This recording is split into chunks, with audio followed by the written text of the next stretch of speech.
Welcome to Hey, Great Shot. This is the Great Shot Podcast, a Cracked Racquets and Tennis Channel Podcast Network production. My name is Alex Gruskin. We promised we would have this for all of you listeners. It was one of the podcasts we missed most during these 9.5 months of this COVID-19 pandemic. But thankfully, we get to do this podcast now heading into 2021, one of my favorite shows of the year. It's time for our ITA Kickoff Weekend mock draft. And of course, joining me, as we said they would for today's mock draft via Zoom. For those of you who want to go watch on YouTube, you can see our smiling faces. Let's start where we always start. You know him as your favorite writer on our website, crackedrackets.com, a former four-star recruit and a man whose hat may ambiguously look like some different form of do-rag. It's Matt the Cracks Stachowiak. Matty, hey, great shot. Oh, I see the CR label. You are looking fresh. How are you feeling today? Feeling great, man. Excited for this mock draft. I've always considered myself to be a pretty good drafter in anything. So I'm ready to kill this and show you guys where all these teams are going to end up going. I noticed, much like Ash Ketchum in Pokemon, the hat has gone from the front position to the back position. That's how I know you mean business. Of course, a man who always means business, never means business.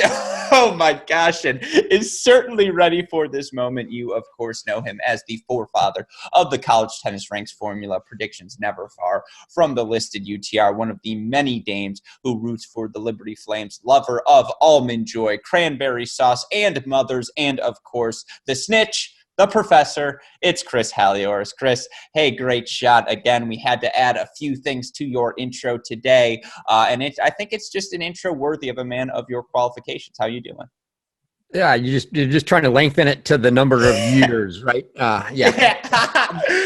I'm doing great. You still got some work to go to get there, though, I guess. My word count to year ratio has to be 1-to-1. That's good. I can definitely get this to that correct number of words. That's awesome. But of course, again, one of our favorite podcasts of the year. We were so upset to be robbed of the 2020 season. We were upset that we didn't know if we were going to even have an ITA Kickoff Weekend. Of course, the ITA, the powers that be, coming together, using these 9.5 months to come up with a plan so that ultimately we can have a kickoff weekend. And so much credit right off the top needs to go to people like Tim Russell, like Corey Brooks, Corey Cody's. There's so many of them at the ITA. They all deserve credit. Bruce Washuk, the entire team, for making this happen. Of course, again, it's an abbreviated kickoff weekend. There are only going to be 8 teams that qualify for the national indoors. That means there are only 7 regional host sites this year. That means the level of competition certain to be something extraordinary. Of course,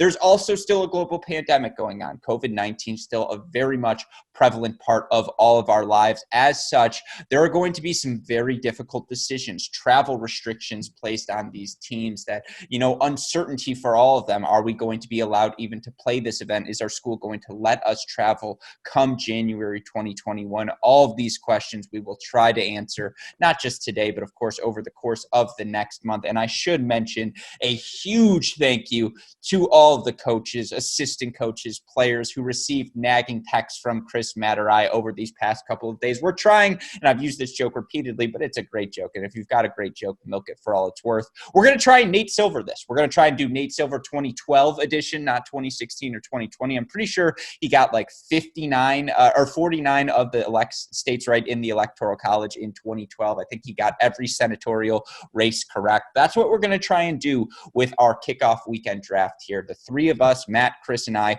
going to go through each and every pick. And again, there are going to be 28 teams competing on kickoff weekend. Your 7 host sites. Just a reminder, you've got number 1 USC, number 2 North Carolina, number 3 Texas, number 4 Michigan, number 5 Ohio State, number 6 NC State, number 7 TCU. No need to debate the merits of should there have been a different top seed. Did any of these teams get snubbed? We talk about that plenty in our Cracked Racquets College Contenders preview show, which again, if you want to hear more about some of these teams, we've previewed the numbers 11, 10, 9, 8, and 7 teams in our Cracked Racquets preseason poll. So you can go find all of that on our website elsewhere. Today, we just want to stick to the kickoff weekend draft. And again, we're doing this on Zoom. So any of you listening to this in podcast form, you can also find it on video form. You'll be able to interact with the draft board. You're also going to be able to see, where, as we make these selections, where these teams are going. You'll be able to follow along with us. I think it would make this a much more enhanced listening experience if you do get to follow along with us. But if you're on the move, you can only listen to it in podcast form. We completely understand that. That's why we are releasing the audio file from this pod as well.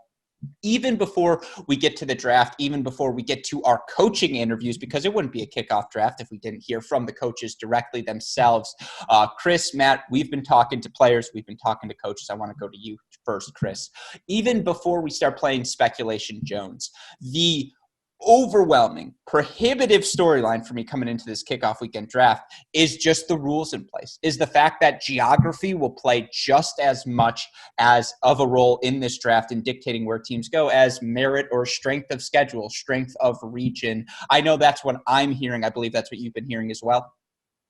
Yeah, I mean, it's crazy the number of schools that have said, hey, we are going to be somewhat geographically bound, right? If we're an East Coast team, we maybe are limited to, say, UNC and NC State. Maybe we can get to Columbus or Michigan, but we're not going to Texas and we're not going to California. And that's, regardless of the school, there's a number in that boat. And then you've also got a number that are kind of in the, hey, as of now, you can still go pick wherever you want. So, we tried to get as good of a set of intel as we could as to who's in what boat. But we're undoubtedly going to be out of the Nate Silver game in like 2 picks. So.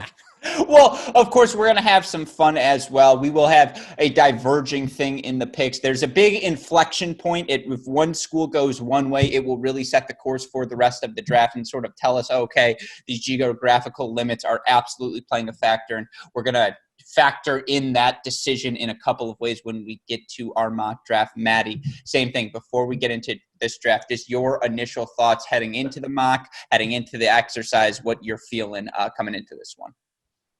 Yeah, I mean, I think we know that the geography is going to play a little bit of a role, but all of these regions are just going to be so stacked. I mean, that's what these coaches are telling us over and over again, that every single one of these 7 pods is just going to be loaded. The competition's going to be better than ever. So that's really what I'm looking forward to, is just watching the kickoff weekend, because every single match is going to be super exciting. Yeah, I completely agree with you. And it is worth noting, we do know some of the decisions, of course, in the actual ITA kickoff draft. Teams that are in the draft do have the option to decline, to say, you know what, we're good. We're going to pass. We're just not going to participate. There still is a likelihood some teams do that. And in fact, we have some reporting that we will reveal later on in this ITA draft about another team we expect to do so. But Chris, you tweeted this out a couple of days ago. Want to repeat it for our listeners. Here are the teams who are out of this year's men's D1 ITA tennis national indoor event. All Ivy League schools. We're not going to be seeing them this year. That's obviously a huge thing. We've seen how good Columbia has been at this event over the past 3, 4, 5 years. They will not be playing a role in it.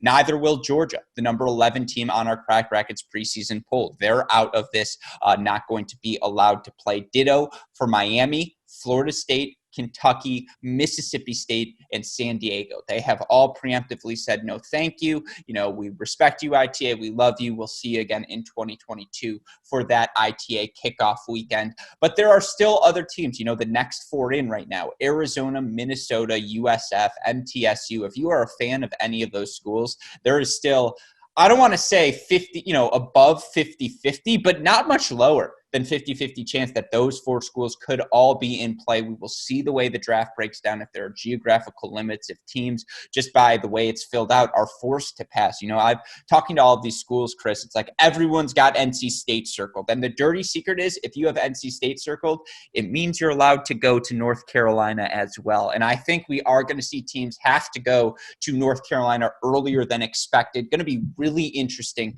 to see how it all breaks down. Of course, we will get to our mock draft momentarily. Before then, as I mentioned, we've got a couple of coaches we want to bring on the show as well, two of perhaps the most consequential coaches of this ITA Kickoff Weekend draft. We talked to Kyle Spencer of the NC State Wolfpack. Of course, NC State off to such a spectacular season start to their season last year.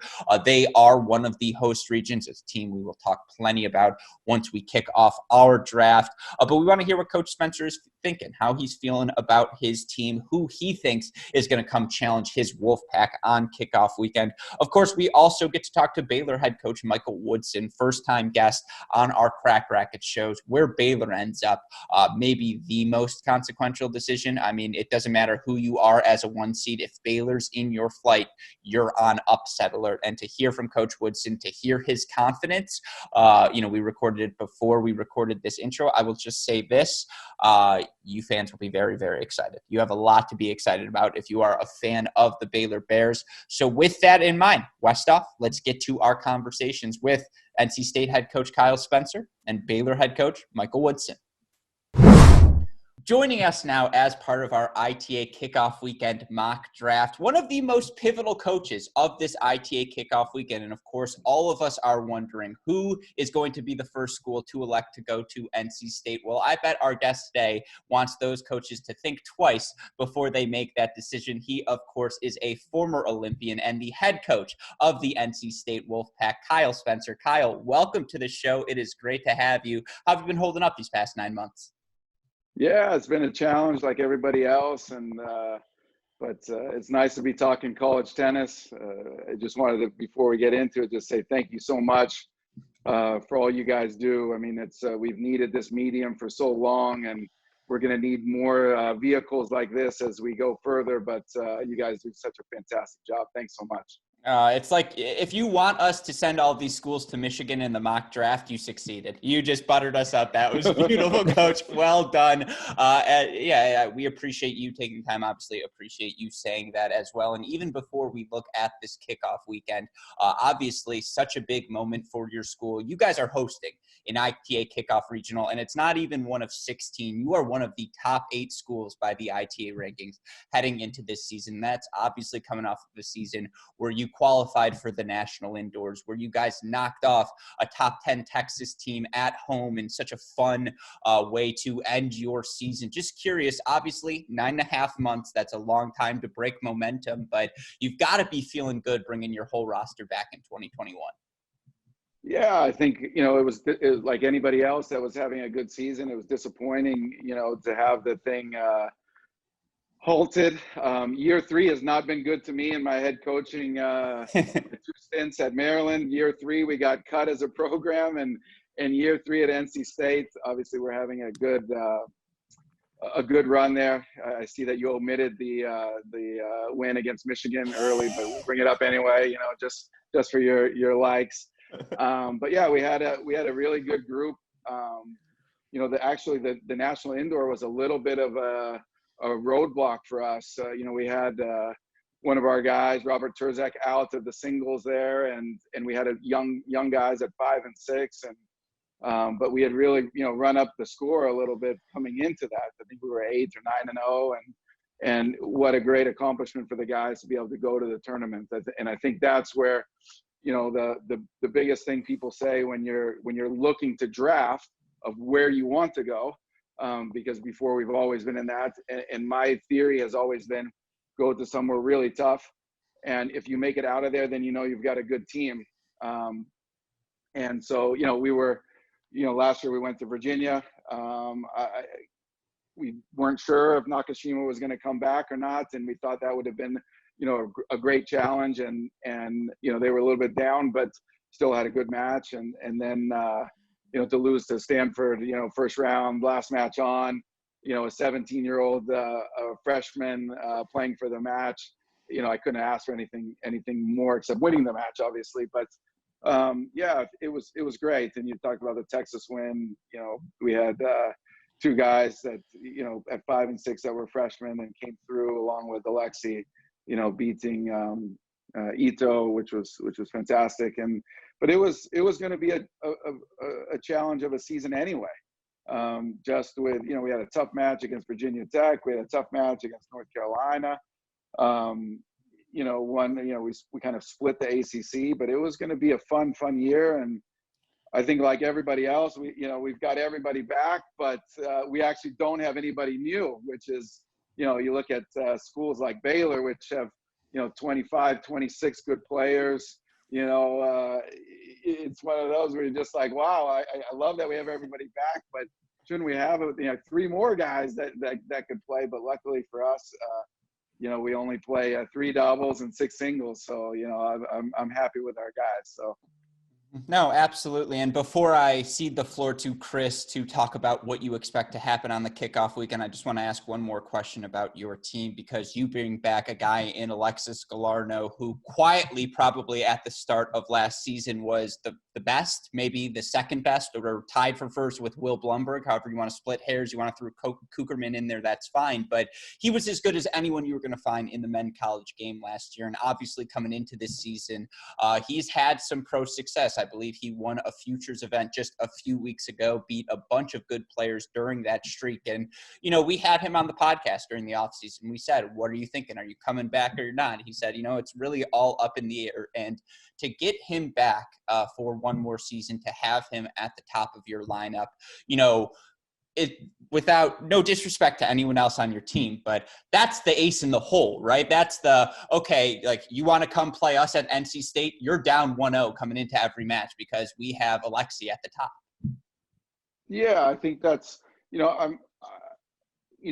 always, after his junior year, we had a talk of whether he should come back, and obviously after last year, and it's more predicated on what's best for him.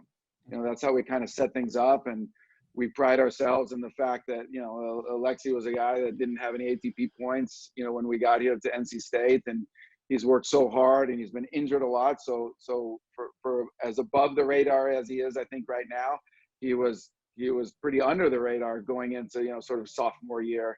And so, yeah, it's one of those where I think he probably would have gone pro if there was a full schedule for him to play, and if he had the sort of the backing that he needed to have and all of that, and we feel like he's, like you said, as good as anybody in the country. Will at UNC has got him a couple times, and he's a heck of a player as well. I think there's I think what we're seeing is a new level within the last 2, 3, 4 years of really, guys getting a lot better in this pathway. And it's very exciting. It's exciting to play against great players. I know Alexi loves that. So yeah, but yes, to be quite honest, I don't think you can consider yourself elite unless you have an elite number one. And, I'm guessing, when the polls come out with you guys, I'm guessing that, we're not going to be in the top 10. And the reason for that is the depth at 2 and 3 and 4 from some of these other schools. And that's fantastic. I mean, everybody wants to play against the best. And if you ask a team, hey, do you want to play a cupcake schedule and go undefeated, or do you want to play against the best and be close to 500? The guys that we bring in, they want to play against the best, and that's fun. It's fun to coach. It's fun to get ready in the practice, and then it's great for the guys. And I think all of us as supporters of college tennis love to see these matches. So yeah, we're excited. All right. So we've given you we've given you a little intro time here, but let's get to the real fun stuff, Coach. So we're about to do our mock draft. I know you and I have gone back and forth quite a bit on, what we think's going to happen. So go ahead and give us your thoughts on what you think is, obviously we don't know who, but probably going to be a couple early picks coming your way. And some of it clearly going to be regional based because some schools may be bound with travel restrictions based on, the current situation going on. But what's your guess? And then we'll come back and compare notes afterwards to see who was closer. What's your guess on who's coming your way? Well, Chris, you and I have had conversations. I think the linchpin a little bit possibly could be Stanford, in the sense of, are they allowed to go out and travel to Texas or Michigan, and are they excited about doing that, or do they stay home and play at USC? Because then I think that, not knowing what a Florida would do, I can't see them going to be a 3 seed at a Texas or a TCU or a Michigan. So I think that's something that's interesting in itself. A&M, they've got two great opportunities right in their backyard with Texas and TCU, and then after that, I think the two places, nobody really wants to go. You don't want to play Ohio State indoors, but you never know. It could be a nice experience with the new facility, and but record shows nobody really comes out of there getting a win over the Buckeyes, and I would say just in our area, I mean UNC at home indoors is just brutal. I don't know. USC is the reigning indoor champion. They're obviously going to have a lot of guys back. They're obviously going to be very good, but like a bunch of schools, they haven't been able to practice together. I think this week is the first week they get to practice. So who knows how all of that kind of gels. So yeah, I mean, we'd love to see Florida come to us. We'd be happy, to play a great team like they are on our 4 courts that are super fast, and yeah, we'd be excited. We'd be excited for that challenge. But my guess would be, if I had to guess, I'd say Wake Forest is the first team that comes to us. It makes sense. It's a regionally based team. It's great for the ACC for us to play each other if we were to get into that final match. But there's no guarantees. That you look down, there's another regional team at the 5 spot picking in Tennessee. The 6 spot Mississippi. You see the dark blue bus or van, whatever they have. They're always driving everywhere, and they could go to Texas just as easily as they could come to us. Oklahoma State, wow, I think that's a team that I think everybody knows they're going to be very good. How good, with from the experience, but gosh, we'd love to have them, come to our place as well. But they've got a lot of options regionally. So yeah, you start getting down the list. I would pick, a Wake Forest and a Tennessee to come to us. And then the 4th would just be, how competitive do you want to be? Because then you're coming into a really good region. Yeah, I think there's a little bit, people don't want to play on the 4 courts, just like they don't want to play the 4 courts at Georgia.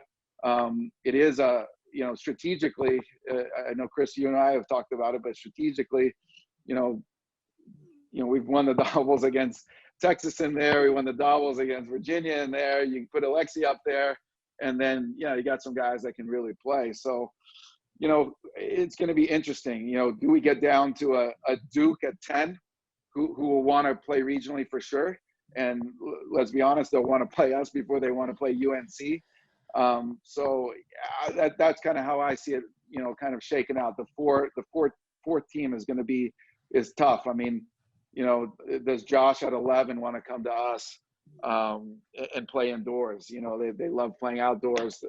So whoever does come will be excited. But it's definitely, I mean, who goes to Michigan? Who's allowed to go to Michigan? Strategically, and who's allowed to, go outside of their region to travel. I think that those are the things when we're pontificating on who could go, these things matter. And maybe hopefully the only year where these things matter. Now, so I love that by the way, just quickly, the rule is only Denver can come to Michigan. That was, I talked about it with Tim, with everyone. We agreed only Denver. I love it. I love that you pick Wake, coach, as the first team to come. So I'll throw the devil's advocate here. If Stanford can travel and I say they take Texas, where's Florida going if they're not coming to you? I mean, to me, they look, I'd love them to go to Michigan. I mean, you got a lot of room on the courts. They're not super fast. So you're going to be able to get, good feel for the courts. You're going to be able to play closer to an outdoor style match. TCU is going to be similar to us. I think they have resurfaced the courts, if I'm not mistaken. They're playing on 5. pretty tight in there. You know, to me, I would pick Michigan if I was sitting there. Yeah. The thing about when you play on 5 or you play on 4 is you could have the best 5 and 6 in the country and they may not get to play, or at least they may not get to finish. And from a momentum standpoint, you know, I think that does factor in. I think that does factor in of what can you train against.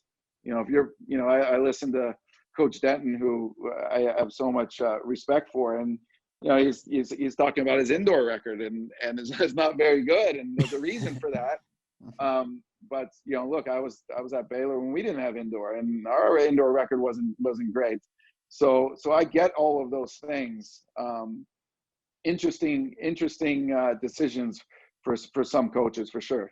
Mm-hmm, absolutely. Well, then my last question for you, Coach Spencer, and by the way, we reserve the right to bring you back on the podcast for the full interview because there's plenty more I want to ask you about. I'm ready. Let's go. Awesome. My last question for you, because again, I promise you, I know how Chris thinks. I know how Matt thinks. We're all going to have Florida probably going to NC State. Let's say that's what happens. And we hear from our sources that Wake's coming there as well. It's Florida. It's Wake. It's whomever for the 4th team is. Doesn't matter. Make the case for your Wolfpack. Why is your team a team to, you know, look out for this season? Yeah, I mean, look, I think the thing is wide open. We've got obviously we've got talented guys. We've been, last year was great for us to go to the indoor and take some lumps, even though we weren't at full strength. But you know, Michigan's not an easy place to play. You know, you know that, and to lose the doubles point, you know, defending national champions. We didn't play them at home. We played them at Cary, you know, on a kind of a quote unquote neutral side. It wasn't neutral in that sense because we're down the street. These guys just have, it's, you know, we pride ourselves in being able to take, you know, the same reason why we won't be in your top 10 is because you guys are going to look at the UTRs and, you know, that's fine. But in 2 years, those guys where you didn't value their UTRs now, because we haven't valued that part, the development part is what kind of wins it over. And that's why you see, you know, if you looked at a guy like Robin Catry, who's 17 years old and he's playing in the Duke Bonk Invitational and taking lumps to Furman, and then in 3 months he's beating a guy at Duke, you know, the 2 or 3 from Duke in a prize money tournament, to then, you know, fast forward, hey, I'm going to play 5 against Texas and against, you know, Chi Wang, who's a very good player, you know, and the match is on the line and cool as a cucumber. To me, that's where we've been able to have success. Now, the big caveat, obviously, is we haven't been on the court with these guys for 10 months, maybe 11 months by the time we get out there. That's, to me, is when you're trying to build a program and you're trying to develop guys. That's where the rubber meets the road, and who knows how that's going to gel. You know, I think Paul at Stanford's got a little bit of that with 2 really high-level guys coming in, but you know, could be the first time he sits on a court with them, but it might be the first dual match in the kickoff. You never know. So there's a lot to be said, but boy, the depth is unbelievable this year, and we're so excited to be part of this tournament. Yeah, well, we are really looking forward to watching your Wolfpack compete all season long. I will say this. You were one of the last cuts. In fact, I believe the very last cut. And unlike Chris, the snitch Halioris up at the top of your screen, who tells all of these coaches what we're looking at are voting behind the scenes, I will say this.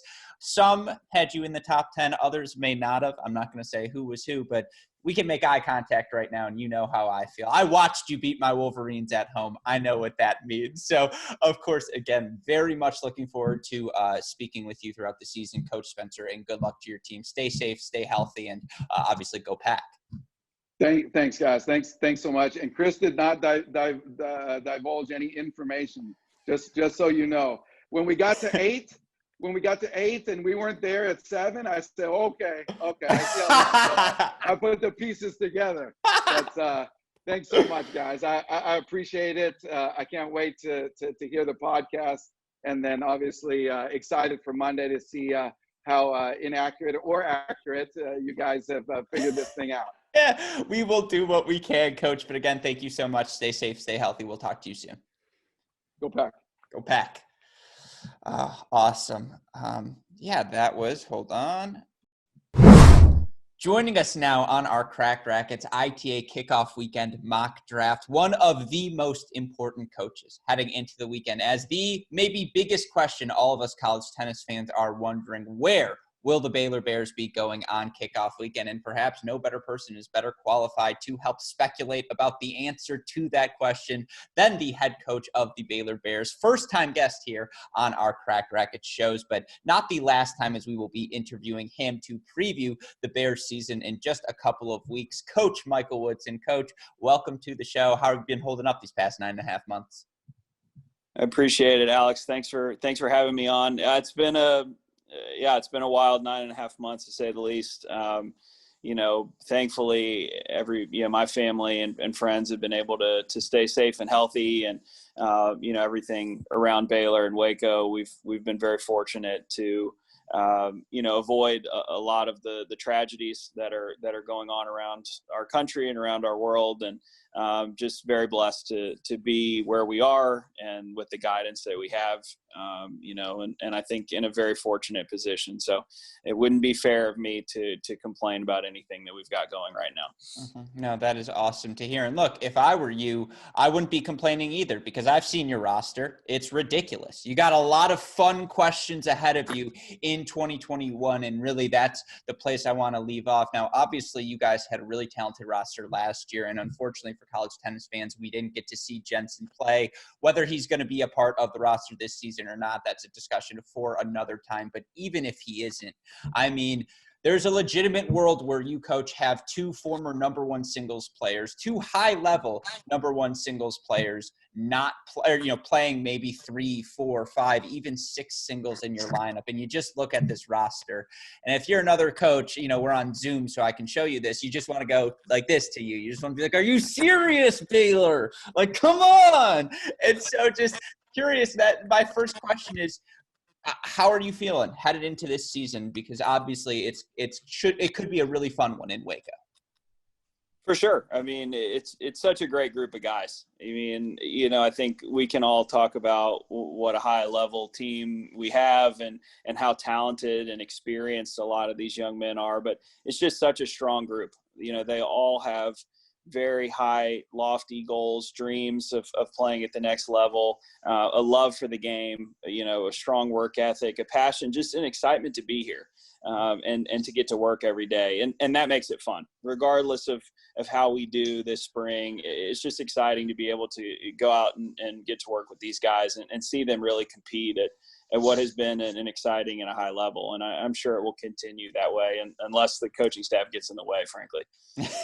No, for sure. And, I want to cede the floor to both Matt and Chris here, because obviously, Maddie, you have some connections to that Baylor roster. But my last question to you, again, I'm putting you on the spot here. They call me the Barbara Walters of college tennis, which is a very flattering title. But, more handsome Stachowiak, Matt or Nick? Just first reaction to Nick. Look at that backwards hat. It's a good look for Matt. Look at the little appeal there.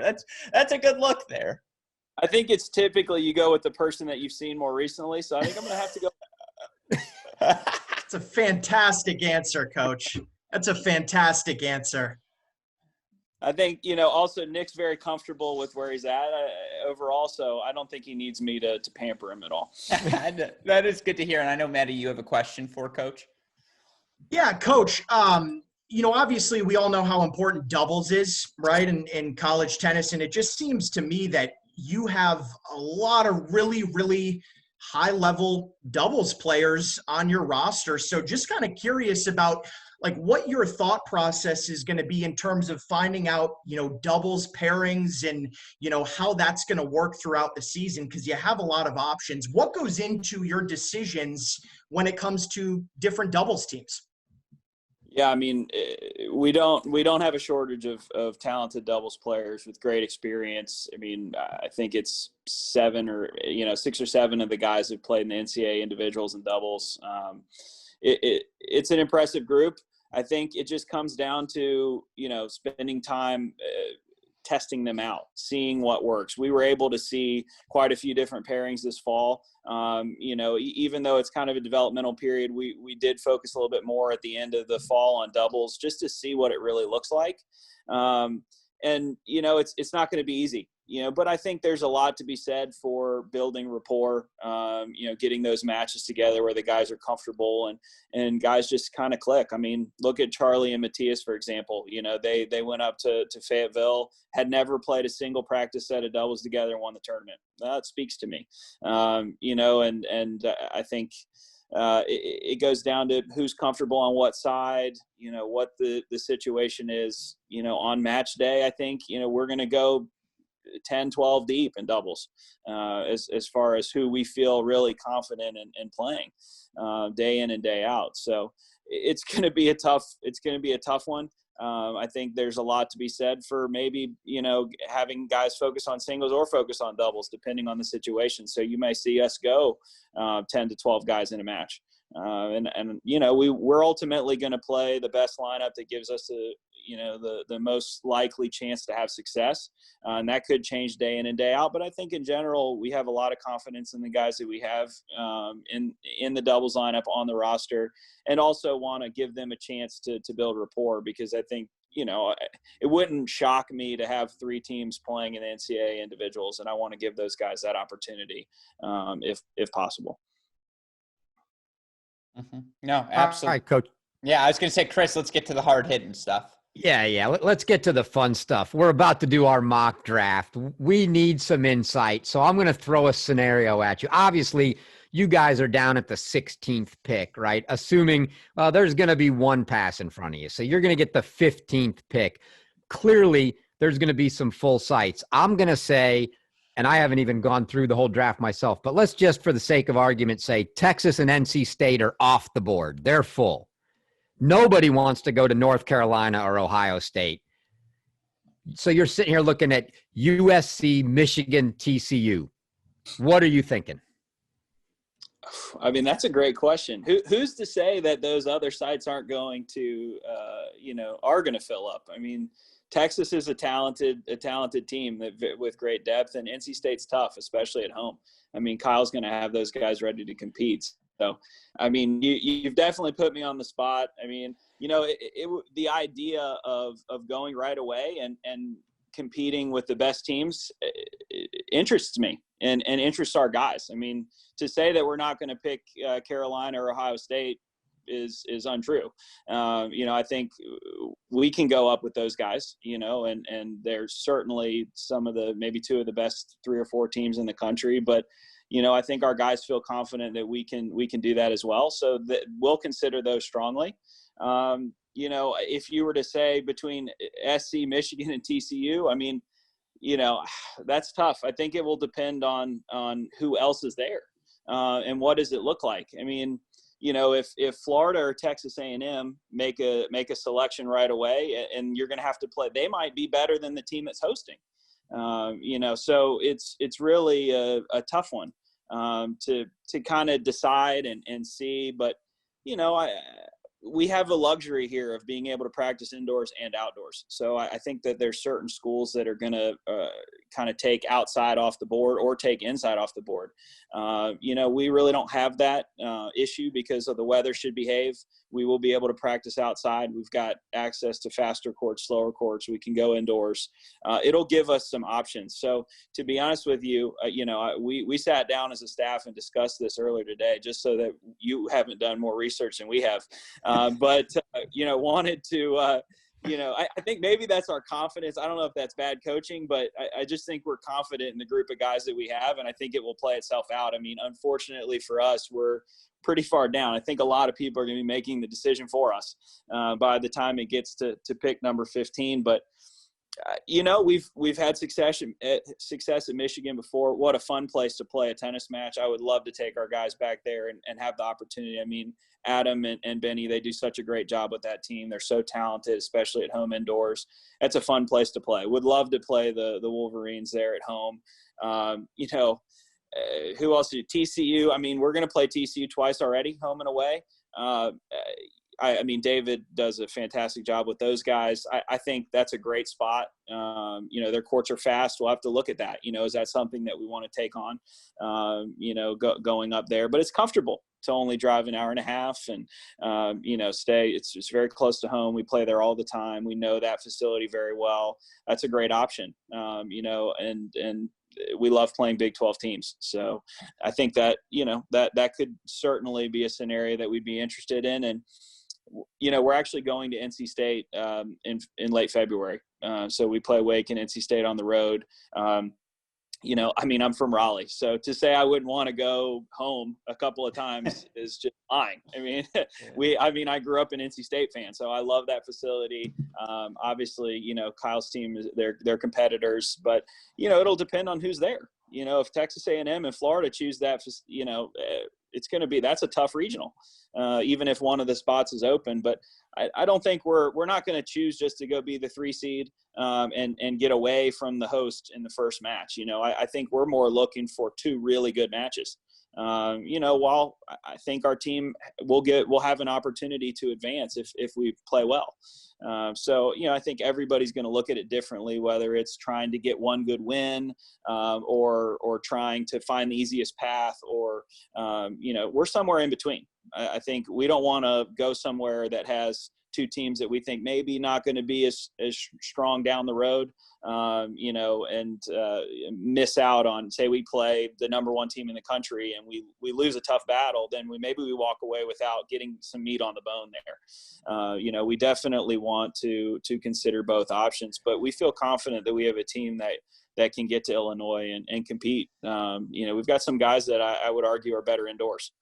So we're certainly excited about the opportunities to make it to that, what's going to be maybe the most elite indoor championship that has been in a long time. Well, I tell you what, I had promised Gruskin that if A&M took Michigan, I was going there with him. But if you take Ohio State, the deal's off. I'm going to Columbus. The deal's off for me too, Chris. I'm coming as well. Yeah. I don't need to watch my boys beat up on the Aggies again. No, I'm just kidding. The thing is now the jig is up because all these coaches, all of these coaches whom I love and respect, are going to accuse me of Wolverine bias justifiably anyways. So might as well just double down on it. Might as well own it from here on in. Yeah, exactly. There are worse places to be a fan of. Yeah, sure. Exactly, like Liberty. No, I'm just kidding. No, first of all, I wear my Liberty shirt proudly. You want to know what this undershirt is? It's a Liberty shirt. It's because, but anyways, Coach, my final questions for you, because again, hopefully Chris and I will have the chance to go even more in depth on your roster, possible lineup things, what it's all going to look like. But it sounds like you guys should not be hampered by geography. And that's something we continue to hear from all these coaches. We try to Nate Silver our way through this kickoff draft and get our projections right. It's that geography is even more important than, because of the regulations in place and everything. And I'm just curious if that's what you've heard as well, if you expect there to be some surprises because of geographical constraints. That's a great question. To be totally honest with you, we haven't discussed a lot outside of our region with who's doing what and when. I've been impressed with administrators and universities backing of tennis as a low risk sport and giving us opportunities to train and compete and travel.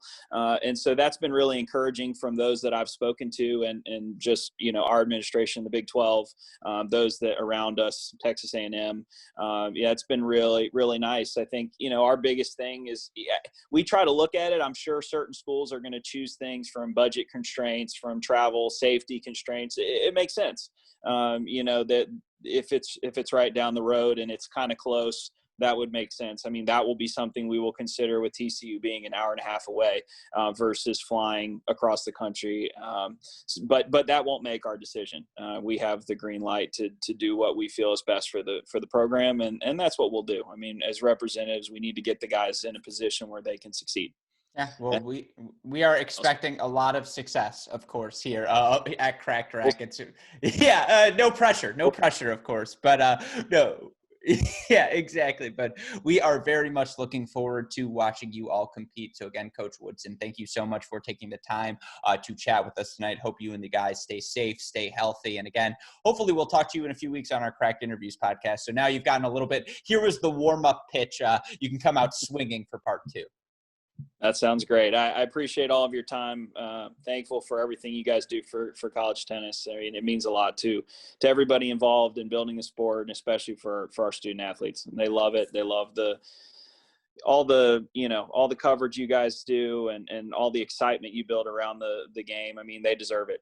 What these young men are doing at this level, it's top notch in the world, the 0.001%. And, it's just a joy to be able to experience that alongside them. So we appreciate everything that you do and look forward to speaking to you guys again soon. Yeah, I appreciate that. Get a sick 'em Bears from you, of course.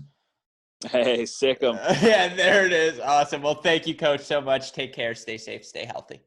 Guys, Thanks, Coach. All right. Take care, guys. Bye. All right, that was awesome. And of course, a huge thank you to coaches Woodson and Spencer for taking the time to chat with us. Obviously, NC State, Baylor, 2 teams we will be talking about plenty throughout this 2021 season. But without further ado, guys, it is time to get to our draft. This is where we have some fun. This is where we try and figure out who and where these 21 kickoff weekend teams drafting are going to go, what the configuration is going to be. And ultimately, then we can start getting really excited for the kickoff of the 2021 season. Another quick reminder of how this is going to work. Matt, Chris, and I are going to vote on each and every team. So it's 21 selections. We will be time conscious. If this pod goes over 2 hours, I gave Stachowiak permission to just hang up and virtually slap me in the face. So we will try to be conscious. If we all feel the same way, we can just move on from that one. And of course, as we get further down the list, there will just be certain geographical certainties, certain openings where it's a no-brainer. It's just like, hey, this coach is going to have to go here. Of course, when we don't talk about your team, it's not because we think less of your team. It's because Chris thinks less of your team. But no, it's just because there's just more certainty. If we know where you're going to go, we don't really need to talk about it that much. So, of course, that is something to keep in mind as well. And again, we're going to try and be as accurate as possible. What we've decided to do, and this gets us into the opening of the draft, because again, Chris and I are talking to these coaches. We're trying to figure out who's going where. We do have a little bit of inside information, so we'll see how we do. With that in mind, Westoff, give me some sort of mock draft kickoff sound effect. If it's a dun dun dun dun, that's probably copyrighted, but we'll get with something else. Dun dun dun dun. Give me music here. Dun dun dun dun dun dun dun. It is mock draft time. Let's make the first pick. All right.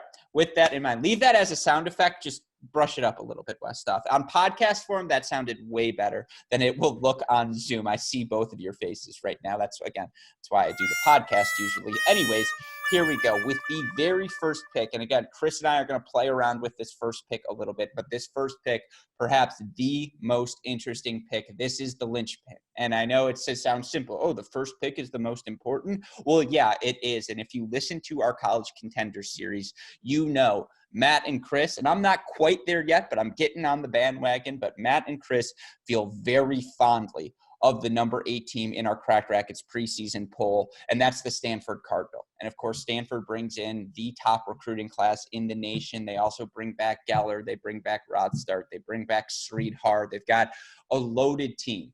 They've also got the first pick in this ITA draft. That means the entire board is open to them. They can choose to go anywhere. Here's why I want to go to Matt first, because Chris, we have our biases because we know what they're allowed to do, what they can and can't do. Matt, what do you think they should do? Stanford, yeah. I mean, I think there's a couple of choices here that they should do, and I mean, if I can go ahead and make my first pick here, I will. And I'm going to say they are going to go to Texas, which I just think I think it's a good matchup. I really do. For Stanford, it's going to be a great opportunity. I think they'll be able to use their depth. And that's just going to be a region outdoors, right? Stanford, obviously a very good outdoor team. I just think that really plays in their favor. So I'm going to have Stanford going to Texas. And as you'll be seeing, if you follow along with us on Zoom, Stanford now filled in the Texas region. We will be filling in all of these regions as we go along. Again, Stanford's a team we've talked about on our College Contender Series. If you want to hear more of that, go check that podcast out. Go check out Matt's article. Go check out our conversation with head coach Paul Goldstein.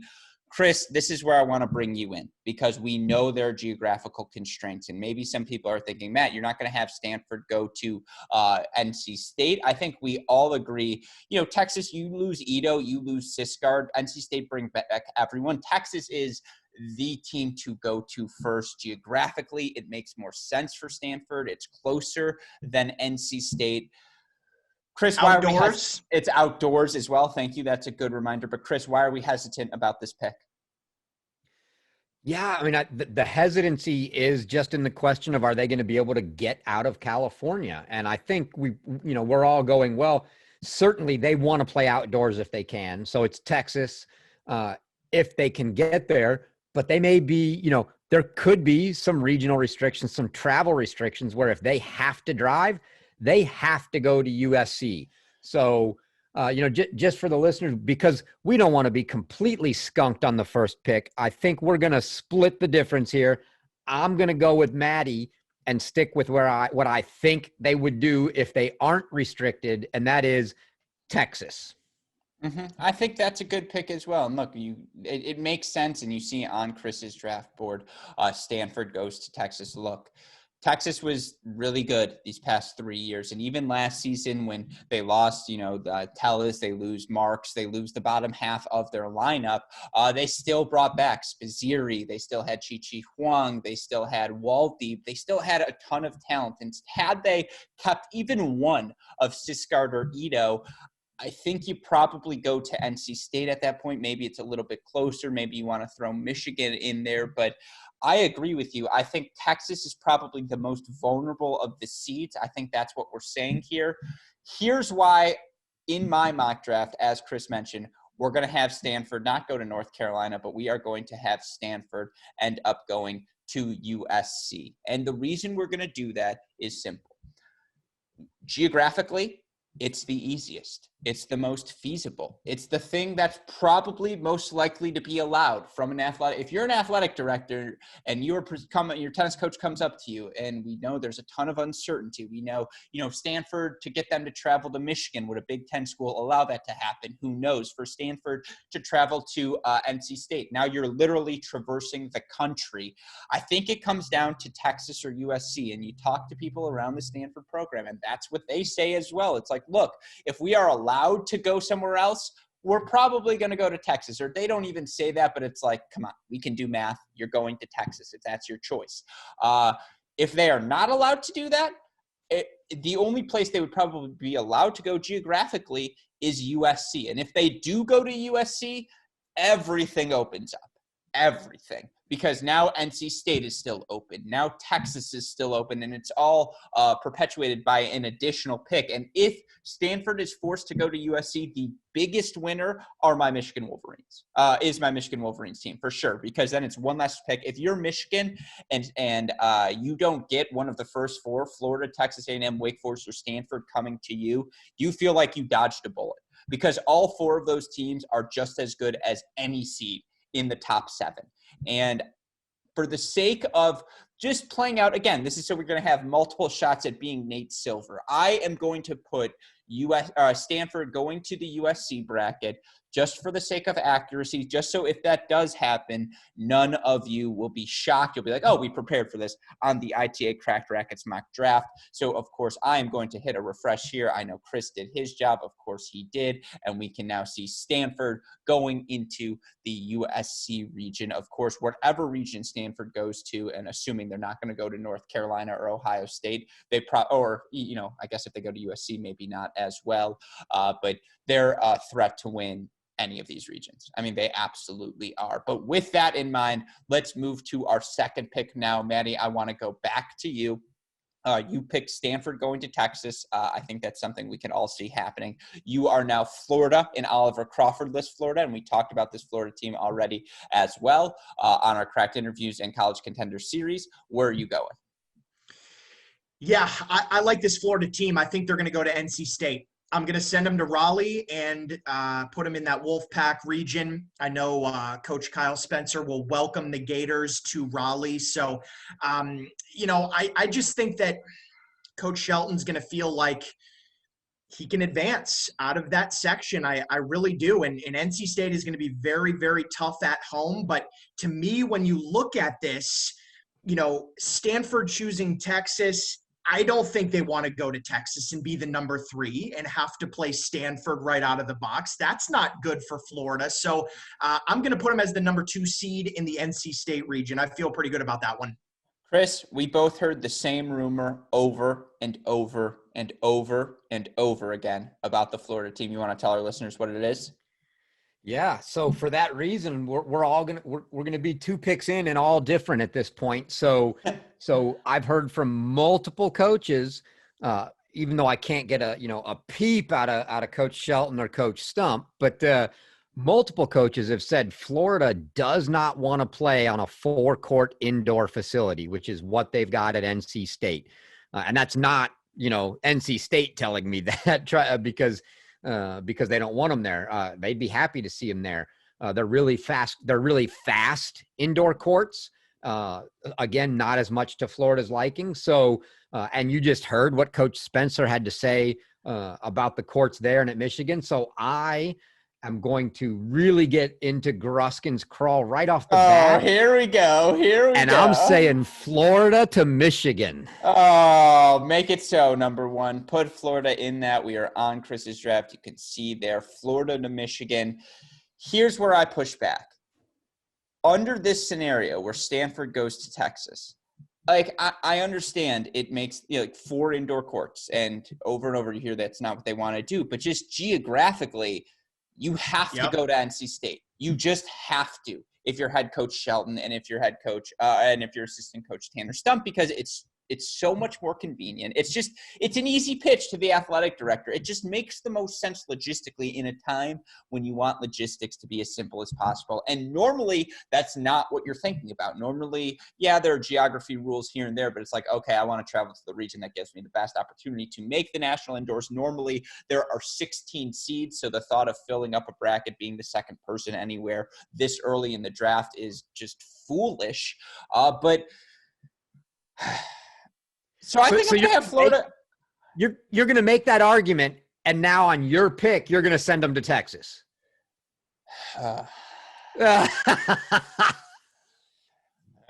I forgot Texas was still open on my board. I was like, because here's the thing, Chris, when I argue against your board now, I'm arguing against my own board because I know my mock draft is the USC going to Stanford. This is just to play things out. I mean, in this scenario, it's an outdoor match. They want revenge for the way things kicked off last year. They don't want revenge, but you can write that story itself. So under this scenario, Florida has to go to Texas, right? If Stanford goes to USC, Florida goes to Texas.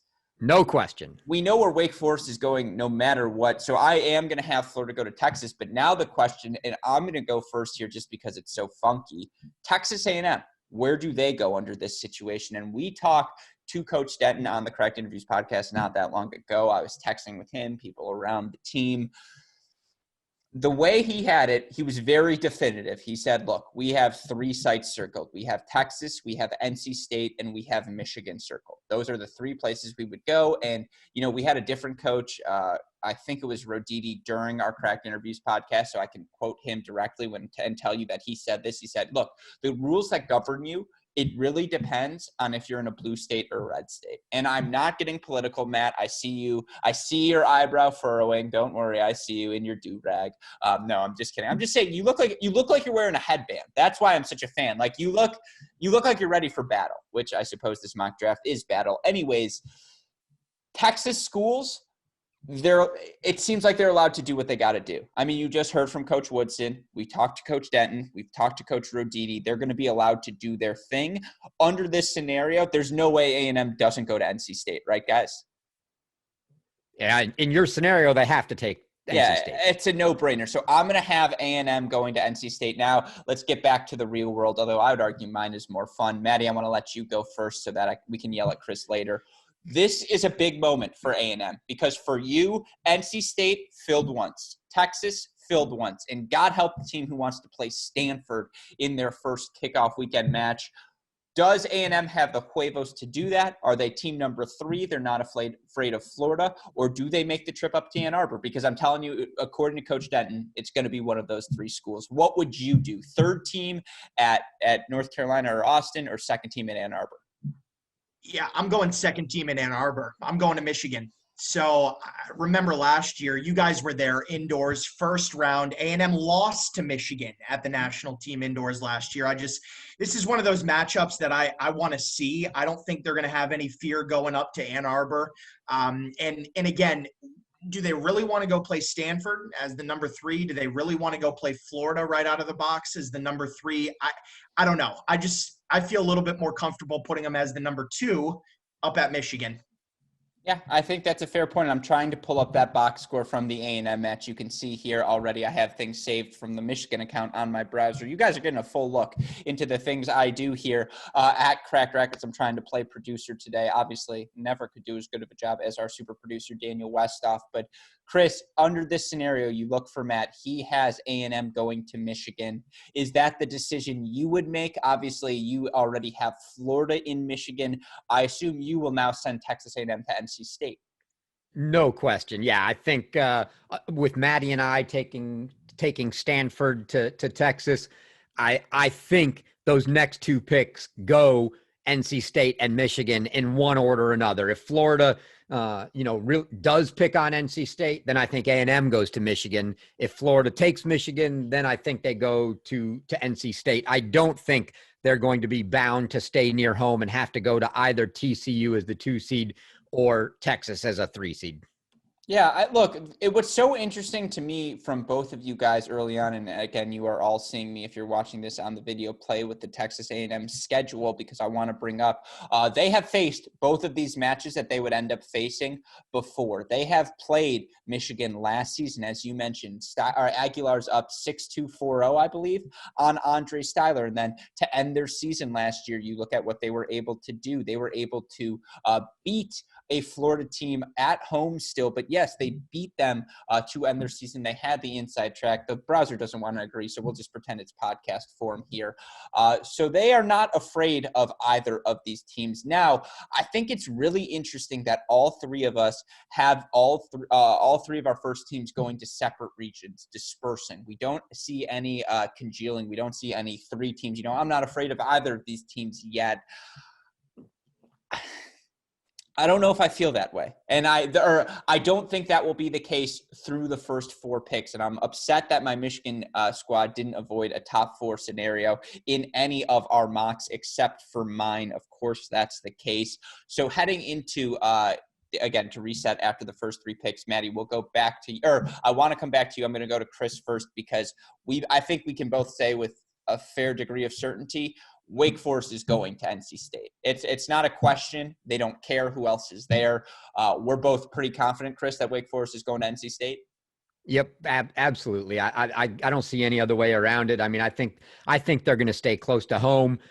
They don't want to go play North Carolina. Yes, they don't care who's there, but everybody cares if they have to play North Carolina. So they're going to NC State regardless of what's already at NC State before they pick. Yeah, I agree with you. Maddie, you have Florida at NC State.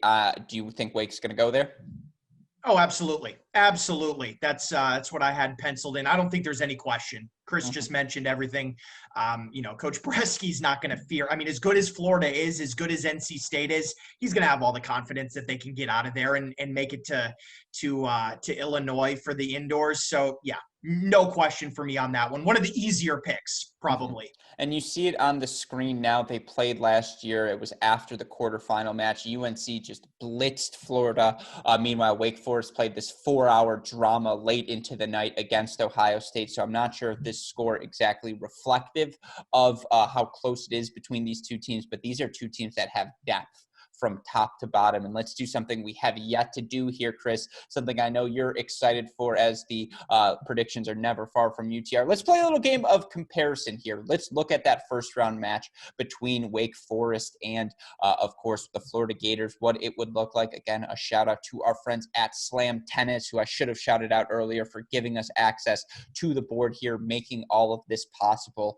Look, by ITA ranking, Florida a little bit higher right now. By adjusted UTR Power 6, they're about dead even. I mean, you look right there at the singles. Up top, you have Squire over Botzer, although, of course, that will be flipped when the time comes. But, you know, it's toss-ups across the board. I mean, the biggest margin by UTR here at the 6 singles position, of course, you know, this is a freshman in Maroney versus a senior in Goodger. We also know that's not exactly how the lineup is going to shake out. Your initial reaction, because obviously both of you now have 3 teams, NC State, Texas A&M, Wake Forest for you, Chris, Matt. It's Florida, Wake Forest, and NC State in that region. Just preliminarily, Matt, we'll start with you. Who's your favorite in that NC State region? Yeah, for me, it's Wake. There's no question. I think they're the deepest team. I mean, you look at these UTRs, it's ridiculous how many guys, 4 through 6, I think they're going to be favored for sure. And Florida is a very deep team, but we had the comparison up there, and Wake 4 through 6 is going to take that. And then up top, I still have confidence in a guy like Botzer. So for me, Wake Forest would be my favorite to come out of that NC State region right now. Same question to you, Chris. I pulled up the comparison in UTRs with Texas A&M. It looks like this would be a toss-up. And, of course, when you have Habib, Bashiro, Aguilar, you can compete against anyone. By the way, this is not to disrespect NC State. We just brought on Coach Spencer. He accused us of being about to do exactly this. I will show the NC State UTR where it is an underdog, but they were so good last season at the number 6 singles position. They were so good at doubles and just finding that 4th win somewhere on the board. But, Chris, heading into this NC State portion of the draft, or excuse me, this NC State regional, who would you have as the favorite? Because I don't think a 4th team is going to be challenging this region for quite a bit of time. No, I don't think so. It's unlikely, but I do think that on my board, I'm going to lean Texas A&M. If I was on Maddie's board, I would lean Florida. I still like the winner of that Wake match to come out of there. And the only reason I hesitate on Wake, and we've done our preseason rankings, right? And I think we've got Wake above both of those teams in our preseason, but this is going to be almost the first match that any of these guys play. Wake probably has 2 non-American freshmen that have never seen college tennis on the roster. It takes time to adjust to the college game. By the end of the season, I think it's very likely I'd be taking Wake. At the start of the season, I'm going to take Texas A&M because they have all experienced guys that all know what they're getting into. Yeah, it's a pick'em. It really is at that point. I think that region would be stacked. And by the way, Florida, Wake Forest, Texas A&M, whatever it may be. And I really do think we're going to see 2 out of the first 3 teams travel to NC State. It's crazy that there's this huge respect for Stanford and there's so much unknown about them. And yet you hear that repeatedly. I don't want to play Stanford in the first match. Not saying these other teams are afraid of them. They're just like, if I could not play them, I'm going to choose not to. But I really do think, you know, again, it depends. If Stanford goes to UCLA, even then, I know Wake Forest is going there. And so for me, I have A&M, NC State, Wake Forest as well. I've watched Wake Forest lose so many doubles points, over the years, and then steal 4 singles. Like you, Maddie, I'm a believer in Botzer. I think I have them number 2 in my Cracked Racquets preseason top 10. I don't know if that's where they end up ranking. I think they're either at 2 or 3. Spoiler alert, apologies. I love this Wake team. They're young. They're going to be a lot better in May than they are in January. You're right. But the fact that it's an indoor event at NC State, that's why I lean Wake over A&M. Just barely. Like, again, A&M's really, really good, but I think Wake's more likely to steal a match in the top 3 than I think Texas A&M is to win a match in the bottom 3. And so I would lean Wake. But it's really, really close. And if this is the way the first 4 draft picks break out, and by the way, with all due respect to the teams coming up, these 4 teams who picked first, Florida, A&M, Wake Forest, Stanford, they have no right being forced to pick. Like, these are host teams. These teams should be hosting 3 other schools. They should be enjoying, reaping the rewards of having a really exciting team heading into the season. Obviously, that's not the case this year. But just to quickly recap, if this is what we get, NC State, A&M, Wake, Texas, and Florida, Stanford, USC through the first 4 picks. If we have, any combination of that, hopefully Michigan doesn't get picked for my purposes, but I think all of these boards here, as I recap them quickly, should be really, really fun. All right, so those are our first 4 picks, and as we stated at the onset, what those first 4 schools really will dictate the opportunities for what all of these other teams can do down the draft board. But let's start to get into some of these schools, and this is where things get really interesting. And again, we have tried to talk to as many coaches as possible, but at a certain point, if the scenario, if the draft breaks this way, like, for instance, if Stanford doesn't go to USC, you can throw my board out. There's no need for it. Don't even look at it. If they do, this Tennessee decision becomes a lot easier, but we'll get to that in a second. Maddie, with where you are at right now, and I will share it again on the screen for all of our viewers to see, you have Stanford going to Texas to start things off. After that, you have Florida going to NC State, you have Texas A&M going to Michigan, and then Wake Forest heading to Raleigh as well. Under this scenario, where do you have the Volunteers going?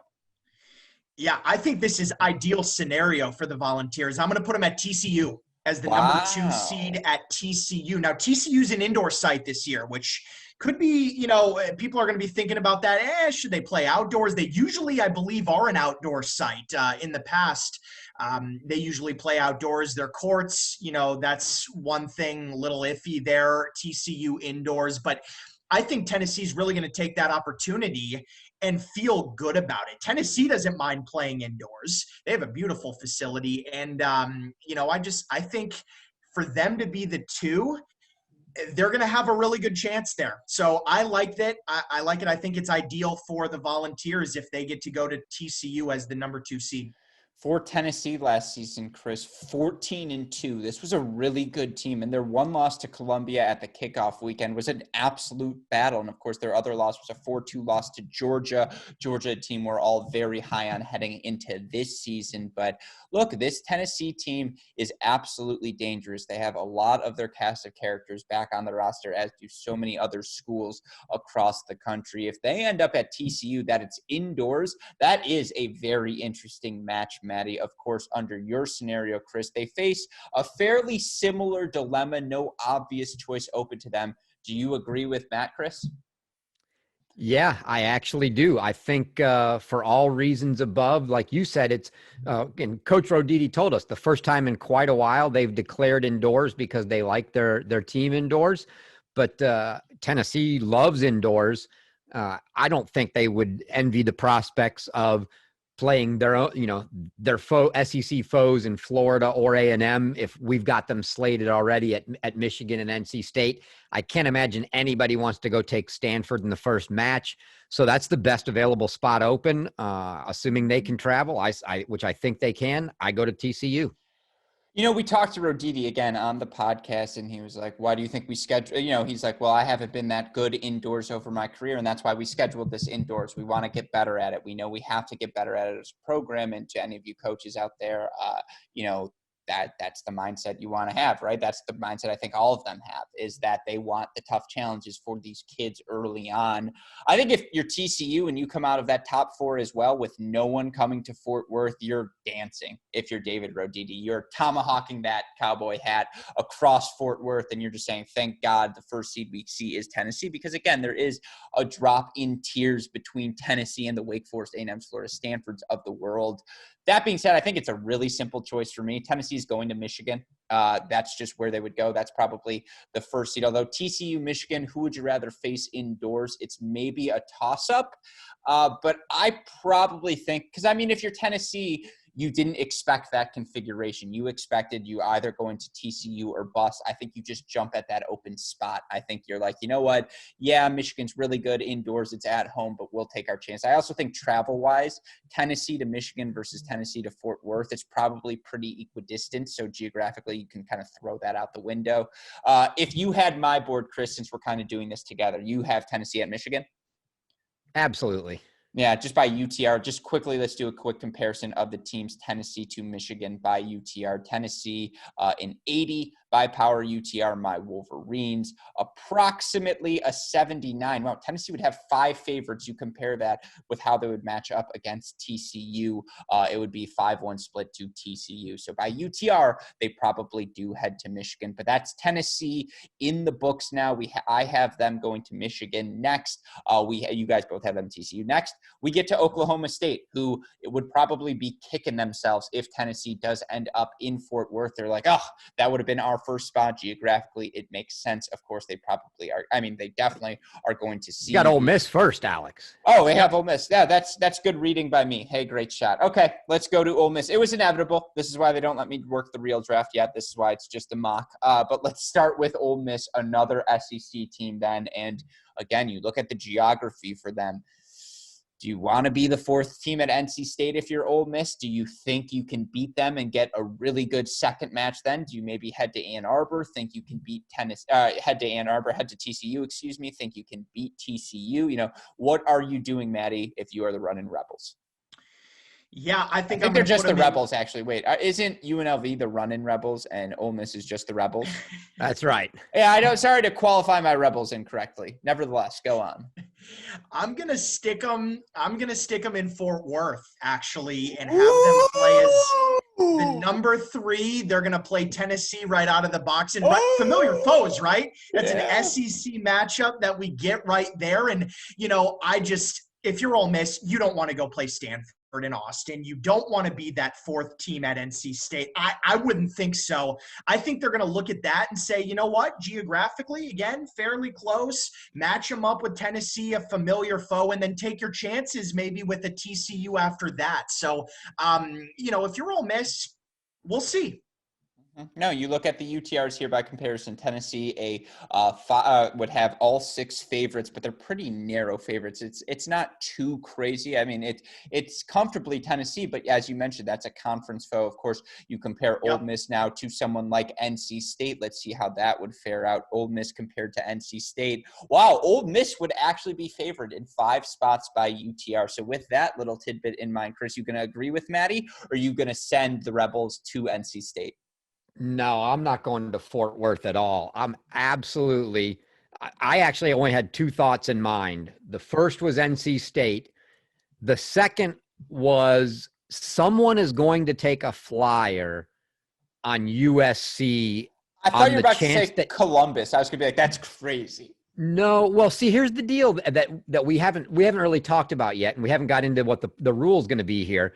But let's say that there's a very likely chance that we get through this draft, and between now and the end of January, you cannot host an event in Southern California. Mm-hmm. If that happens, the rule right now is USC can still play their pod, but the hosting privilege drops to the 2 seed. So if you were to take them as the board starts to fill up and go, yeah, we'll be the 2 seed because we think there's a 50% chance we end up as the host, maybe that comes into play. I don't think it comes into play yet. I'm going to NC State. That's it. Look, again, that's a tough region right there. Yeah, Raleigh is locked now for Chris Halioris as he has the Ole Miss Rebels going there. It would be NC State versus Ole Miss, a little ACC, SEC action, A&M versus Wake Forest. That's interesting. I mean, I can't disagree with your logic. I have to say, between the 2 boards, I probably agree with Chris. If you're Ole Miss, you think you can beat NC State, and then you get a really good second match that even if you don't win, you have on the resume. And banking good resume matches, playing a non-conference opponent, which would be the option for them at Kickoff Weekend, that's everything for these schools. So, Chris, I really like your logic there. I could see Ole Miss leaning Raleigh. Now, for me, I think they have to go to Fort Worth probably. I mean, the truth is, I don't disagree with you though, Chris. Like, so to be true to the scenario, this is where I'm going to need your guys' help. Assuming Stanford goes to USC, which again is the big assumption, Ole Miss has to take the TCU empty spot here. Is that what you guys think, or would you still put them like? Because I still would maybe lean towards NC State. Yeah, I think in this scenario they have to go to TCU. Yeah, I don't know how you avoid taking an open 2 seed, knowing that you're going to get. But again, it's into what you're looking for, right? If you think that makes you a fairly heavy favorite in your first match, and a match that doesn't give you a lot of ranking points for the end of the year, then maybe it's not great. And you figure, but we will get good points if we go to NC State, if we can manage to win one of our 2 matches there. Maybe that's a decider. I don't know. I still think that you go somewhere with the mindset of you want to win and get to Illinois. And I think the best shot to win and get to Illinois on this board is by going to Fort Worth. All right, you sold me. Give me Ole Miss going to Fort Worth. Put them in the TCU category. And now we get to move on to Oklahoma State, a team I know both of you are very fond of this season. We've talked about it off mic. We're not going to be doing a college contenders series on them. They're a team that's going to be a lot closer to number 15 in the country than they are number 25 in all of our opinions. This is a dangerous team, the Cowboys this year. Maddie, let's start with you. You've still got 3 open regions: USC, North Carolina, Ohio State. Do you see Oklahoma State heading to any of those? Do you see them challenging Stanford? What do you got for us? Yeah, I think they may look at this and go to USC. So I'm going to put them as the number 2 out in Los Angeles, just because as the 2, I think they're going to look at that as an opportunity. I mean, could they go to Raleigh? Yeah, but again, it's just such a strong region. The chance of them getting out of there with Wake and Florida in my bracket, I don't like it. Again, I'm going with the logic here that I did with Tennessee in Fort Worth is, hey, I'm gonna lock up this 2 spot and see who comes in here after that and roll with the chances. No, I really like that pick. I think that I see no issue with it. I mean, it's bold. It's absolutely bold. And one could argue, looking at your draft board, Maddie, if you send, Oklahoma State maybe to, well, the problem is you have A&M in Ann Arbor. I forgot about that. Yep. Okay. Yeah, I think that's probably a pick. They get a win there. Chris, you look at your scenario right now. Do you send Oklahoma State to Tennessee? Maybe they think they can win that region. Maybe you send them to Ann Arbor. Maybe they think they could win that region. You already have Raleigh full. So this is a really interesting choice for you. Where do you send the Volunteers? Cowboys. I don't think that Oklahoma State wants to go out to USC. Not to mention it's also, I mean, I think Oklahoma State would probably rather play indoors. They play a lot indoors. In my mind, it's between going to Michigan and going to TCU. And if I look at the prospects of playing Florida or Tennessee first, I think I'd rather play Tennessee. So I'm going to, and it's probably close. It's a closer for them. And I have no insight into their situation. So I'm going to take Oklahoma State and send them to Fort Worth and go to TCU. You look at it by comparison on your screen on our UTRs. Oklahoma State would be favored at the top 3 singles positions for if they play Tennessee. Now they would be down in the bottom 3 if they travel to Ann Arbor under this situation. For you, if they play, I believe Florida is who you have there. They would be underdogs in 5 of the 6 flights. Rifus, Vocal at top would be a toss-up. Since I view again, yeah, I mean, if I agree with your logic, Chris. If I'm then, you go to that TCU region, you think you can win it. I mean, certainly you think you can beat Tennessee to get your first of probably, as we heard from these Big 12 coaches, 3 looks at TCU early on. I see no problem with that for Oklahoma State. I agree with you there. Do you go to NC State now? No, if you're a team, you probably still, well, maybe my next team doesn't. I'm going to agree with you. I'm going to send Oklahoma State to Fort Worth. I'm going to have them challenging the Rebels in my bracket. You think that's the pick, Chris, here? Yeah, I think it's the same pick between Michigan and Fort Worth. And And yeah, I think it's a better matchup with Ole Miss. That's probably where I go still. Yeah, we can compare that quick. There's a chance they look at that though and think, yeah, but the title match, should we get there, maybe in their mind is more winnable against Michigan than TCU. But I mean, I don't really know. It's so close that I'd still kind of lean on the geography side and say they go to Fort Worth. Yeah, I agree with you. So let's lock in let's lock in Oklahoma State there for my pick, going to Fort Worth and TCU. Okay, again, Central Florida here. I'm going to go first because I think it's pretty straightforward where they go in my board, both geographically, just both with the team they had. We saw them have a couple of individuals have success in the fall. I think this Central Florida team goes to Raleigh, right? They play NC State, they get a couple of good matches, and then they're locked. And then that Raleigh region is locked for me. Again, Chris, you have as much stake in my bracket as mine. I don't know if you've spoken to anyone around UCF, but they probably feel like they can beat that NC State team more than some of the other options open to them. I mean, maybe they travel to Ann Arbor, but just geographically, Raleigh would make more sense. Yeah, on your board, I think they've got to take the NC State, and I didn't get a great feeling in speaking to Coach Roddick on what their prospects were. I almost get a sense that it's very likely they look at it and go, yeah, we're not really enthused about any of that. We're just going to pass.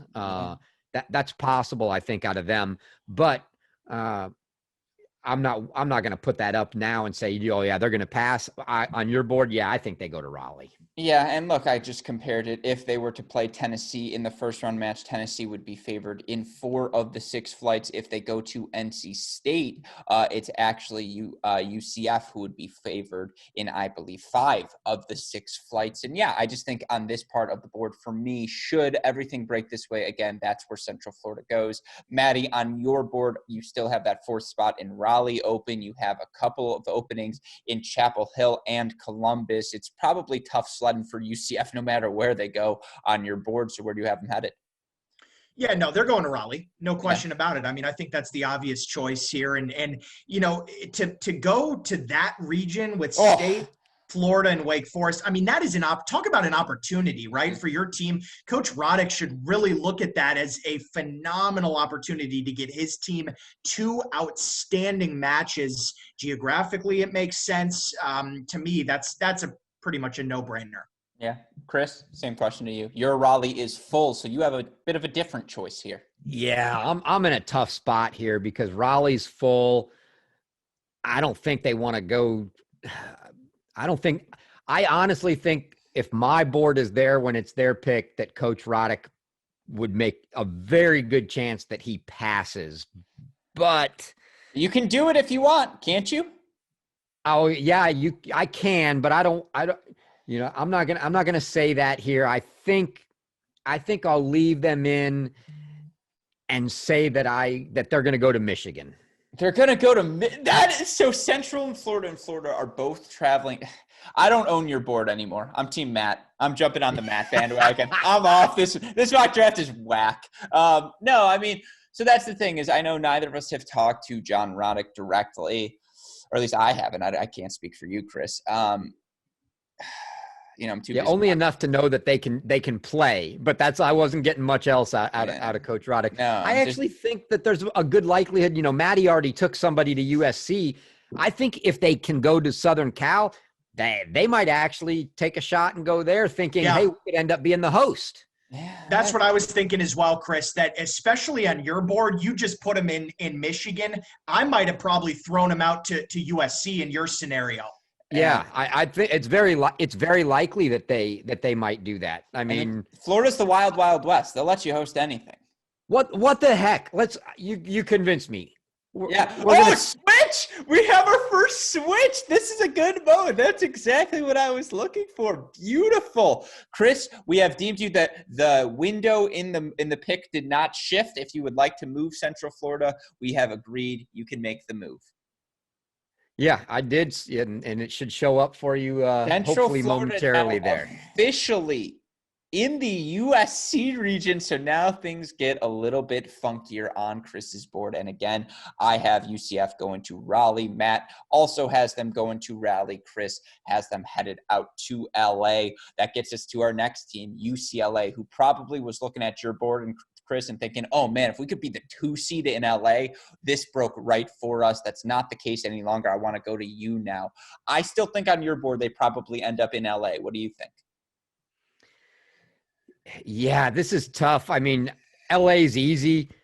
They stay at home. It's that or Austin, and like you don't want to play Stanford first. No. Oh, if I'm them looking at that board, I maybe a Michigan, but Florida's still tough. You don't want to play Stanford. I don't know how you get away from it. I think they have to stay home and go to USC. I just think that's a geography pick as well, and we keep emphasizing that for UCLA, if it's that simple, it's that big of a no-brainer, I think they have to go to USC. And they get a really good first match, by the way, in UCF. That would be a fun one for all of us on day one. Maddie, you look at your board. You have something similar in mind? You're going to have UCLA going to face the Cowboys? Yep, no question. I think it's too easy of a call. I think they'll feel good about that matchup against the Cowboys, and geographically makes sense. Hey, take your shot, USC conference. I mean, that is the chance to prove something, right? And play USC to go to indoors possibly. I mean, I think that sets up pretty well. I want to see what would that UCLA-Oklahoma State match be. I think Oklahoma State, favored in 4 of the 6 singles flights. God, it is crazy to see the name Ben Goldberg at the number 3 singles position for UCLA. And I love Benny. I mean – yeah, I think if you're UCLA, I just think that has to be the pick. And obviously in my board, Stanford's there, USC is there. Is it just going to be Pac-12 City? If you're looking at this board, I think for me, if you're UCLA, do you test Austin? Like, do you go play the Gators, just get out of Pac-12 territory? Or do we, for the sake of this board, for intellectual consistency, Chris, have UCLA in LA? Wow, that's a ridiculous region if Stanford and USC are already there. It's a joke. There's no way no matter how good there's no way they could think they're going to beat Stanford and then USC. I mean. Yeah, but so where do they go? Ann Arbor or Austin? Probably Austin. Because if you get through Florida, you can beat Texas. It's outdoors. But Florida outdoors? Yeah, but what's the alternative? Tennessee indoors? Like, it's a lose. Absolutely, man. I pick on Michigan for sure. Maddie, you're the tiebreaker here. You are UCLA. This is your board. Where do you go? This is the first stumper. This one's a Tanner stumper. It's tough. Yeah, this is definitely a bit of a stumper. If it really came down to it, I think I would end up going to Michigan, even though I think the Texas, like, it's appealing. It's outdoors. I mean, you get to play a Florida team, but if you're UCLA and you want to actually make it to indoors, I mean, they can match up with Tennessee. And then, I'd put them in Ann Arbor. The question is, would Ann Arbor allow someone from UCLA, like a California school, to travel into Michigan? Austin's the closer pick. I feel like it's more intellectually honest to go there, but we are a meritocracy here at Meritocracy. We are a democracy. We are also a meritocracy. That's why I'm on the top screen on the split scale, although Matty S would be the top screen if that was the case. Anyways, democracy wins out. Chrissy, send those Bruins to Ann Arbor. That's where they're going. We have made a collective pick. We are going to get Tennessee, UCLA in round 1. Honestly, if that's the case, if it's Michigan, Tennessee, UCLA, I mean, Chris, can I just pick you up in Louisville and we'll drive to Raleigh? Like, who cares? Fuck it. Like, let's just go. We'll stay with Matt, and then we'll just all go there that weekend. Like, regardless of where Baylor goes when we get to that, we can just all agree we're going to the Raleigh region because, that would be sick. All right. With that in mind. You guys can stay at my place and go to the Raleigh region. I'll go where Baylor goes. Well, I get away from Gruskin too, but I guess somehow I'm stuck with him, Maddie. Yeah, no, I'm just racing as quickly as possible to fill my Ann Arbor spot so that you guys don't send Baylor there, because I'm like, that's like the worst case scenario for me. I'm trying to avoid it. But okay, UCLA is placed. Our final selection of the top tier. It's going to be Duke on the board now. And of course, Duke, a team you know very well, Maddie. Now they lost a bunch of pieces, but they have a bunch of young talent as well. They probably are forced to go to Chapel Hill, right? Well, I don't know if they're forced to go to Chapel Hill. That's where I'm going to put them, though. In the past, Ramsey he's Duke done is this. Yeah, Duke is absolutely travel geography restricted. Okay, yeah, and even if they're not, like if you look over the past couple of years, Ramsey has gone to Chapel Hill without any restrictions anyway. I just think it makes too much sense. They can be the number 2 seed in this situation. Obviously nobody wants to play North Carolina, but it just, this is how it broke down. So put Duke number 2 in Chapel Hill. And because Chris, this is a unanimous selection, I believe, from you and I as well. So Maddie, just give me 30 seconds to a minute. What do you think about this Duke team post all of the departures, just this roster they have left? Yeah, I think it's going to be tough. I mean, they have a smaller team now. There's not a whole lot of depth. There is some talent there. But it's just when you lose guys that are veterans, that were seniors playing towards the top of the lineup. I mean, guys like Nick and Spencer, they didn't do anything to replace them. So there's still a little bit of talent left over. Guys like Edu and Luca Keist and Garrett Johns, I think, is improved and he can make some noise. My guy Sean Scully is going to be great in singles and doubles. But after that, it could be a little bit of tough sledding. And in the ACC, we know how tough of a conference that is. So, I definitely expect them to take a step back this year. Last year, they were having a great season, but it could be tough. Yeah, no, I think that's fair. And I think we can get to our next team now here, because I think this next team on your board, Maddie, is probably going to Chapel Hill as well in South Carolina. Yeah, I mean, I like that call. I really do.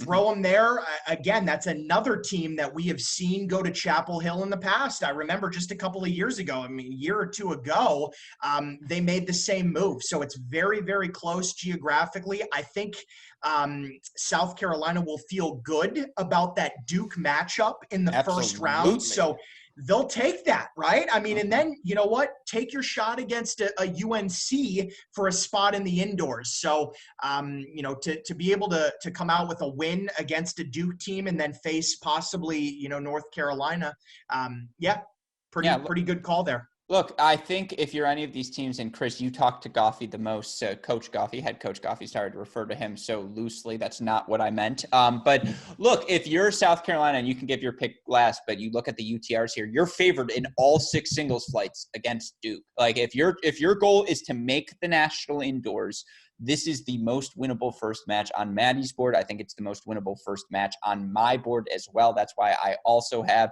South Carolina going there. Chris, are we off here, or do you think that's the move? No, yeah, I think think at this point on all 3 of our boards that there's only the 2 most likely scenarios are A, they take Chapel Hill, or B, they pass. Because I think that just in talking to Coach Goffey and the things that are going on, I have a feeling, and he didn't say this exactly, I just kind of have a feeling that travel will be a significant factor for them. And I think that will pin them to either going to North Carolina at this point or passing, which is a good likelihood. There are a lot of SEC teams that are putting together their own little pods on that weekend to play. So there's a good chance that they could get into one of those and just decide to pass because they don't like the prospects of having to beat North Carolina. But if you want to take your shot and think that, you win your first match and take your chances and try to get to indoors, then you go there. So I think we just go ahead and pencil them in there, knowing that they may pass. But if they do pick, that's where I think they've got to go. No, it feels worth noting South Carolina played UNC twice last year. So at least they know the team they're coming up against. And obviously they don't have Paul Jubb, but, you play a team 3 times, it's really hard to beat them 3 times in a row. And that's essentially what North Carolina is going to have to be doing. Now, of course, there's still a prohibitive favorite. But yeah, I don't, there's no reason to, well, I mean, there is a reason to fear the Tar Heels, but I think Carolina, I agree with you guys. South Carolina ends up heading there. All right. Again, we still have, I believe, something like 10 more picks to go here in the draft. If we start to speed up at this point, it's because, again, the openings are a little fewer and far between. Let's go to Iowa next here, Maddie, and let's start with you. Where do you have the Hawkeyes heading? Yeah, let's take a look at my board here. I'm going to put Iowa in Ann Arbor. I'm going to put Iowa in Ann Arbor. Yeah. Again, fellow Big Ten school, familiar territory. Now, obviously, A&M is a tough matchup in that first match there. But again, A&M, I've always thought of them as more of an outdoor team. Iowa plays indoors quite a bit. I just think that's a fairly easy choice. They definitely don't want to go to Columbus. See, that's where I'm going to, and we're going to have our first disagreement. And look, for me, Iowa would be playing Michigan right away. It would fill my Ann Arbor region. I'm not going to do that. But if you go to Columbus, you're the 2 seed now. And, at least it's a Big Ten match. It's indoors. Ohio State probably wins it, but anything can happen. I just think, Chris, given the breakdown of my board, I think that's where they go, right? You probably like your 2 seed match at Ohio State better than being the 4 seed in Ann Arbor or Fort Worth, and certainly better than going to play Florida in Austin. Yeah, I mean, I guess the question is,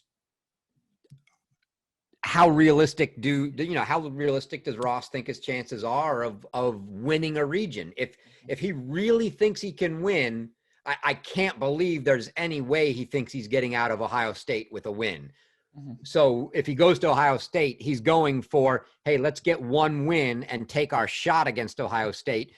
Odds are it's not going to go our way, versus the only other good option to me is, because it's, again, geographically a good spot for him, is go to Ann Arbor, play Michigan, who you play all the time and well, and then Tennessee, UCLA, neither one of them is going to be, a lights out Ohio State type match. So I think that would be possible. But yeah, I can't argue with going to Ohio State as the 2. But you have Iowa, I believe, going to Ann Arbor as the 3. Yeah, I'm going to take Iowa to stay and go to Ann Arbor. Stay close to home and go to Ann Arbor. Interesting. Yeah, I mean, look, I think you just made the case for it. So for the Hawkeyes, I think we agree Midwest for them is probably where they're going to stick. Let's move to our next team now. Number 24, Texas Tech, and you're looking at the board for them. Stanford, the 2 Texas schools. You can go, Chris, on your board. They can go play TCU round 1. They can go play Stanford round 1. Maybe they choose to go to LA and play USC round 1. Maybe they're the team that's like, you know what, we're going to go to Columbus and be the 2 seed. What do you have for Tech? Yeah, now it gets fun. Yeah. Oh, man. Golly. I feel like we're giving Stanford so much respect here. No, you guys are giving Stanford. Yeah, sorry. Well, we're not filling that region. And then, for the same reason that your board is screwed if Stanford doesn't go to USC, we may have screwed our whole board if they do, because we're not putting anybody else in Texas for that reason. And if they're not there, and Texas is actually, if they don't go there, Texas is probably full before we even get here. Mm-hmm. But that's why Stanford's the linchpin, by the way. As they go, the rest of the draft goes. Yeah, it's a big decider. Golly, I do think it is at this point. I think it is between Texas and TCU, because I think they're going to stay in Texas. But Roger Goodell just called. He needs the pick. Yeah, you're killing me. I'm going to TCU. Yes. Can I just say, you and Matt staying consistent in your, I don't want to say fear, but respect of Stanford. It might be my favorite part of this draft. You're absolutely right. You guys either nailed it or you're just so wrong. And these teams are going to be like freshman kickoff weekend. Please, we're not afraid of them. Yeah, for the same argument I argued against somebody with 2 freshmen, I'm giving Stanford with 2 freshmen all there is test. Exactly. All right, Maddie. He has Texas Tech going to Fort Worth. That fills out 2 for him. Where do you have Texas Tech going? Yeah, I have them going to Fort Worth as well. I just think it's going to be either, like we've said, it's there or Austin. I'm gonna go to Fort Worth and have them match up with a familiar Big 12 school.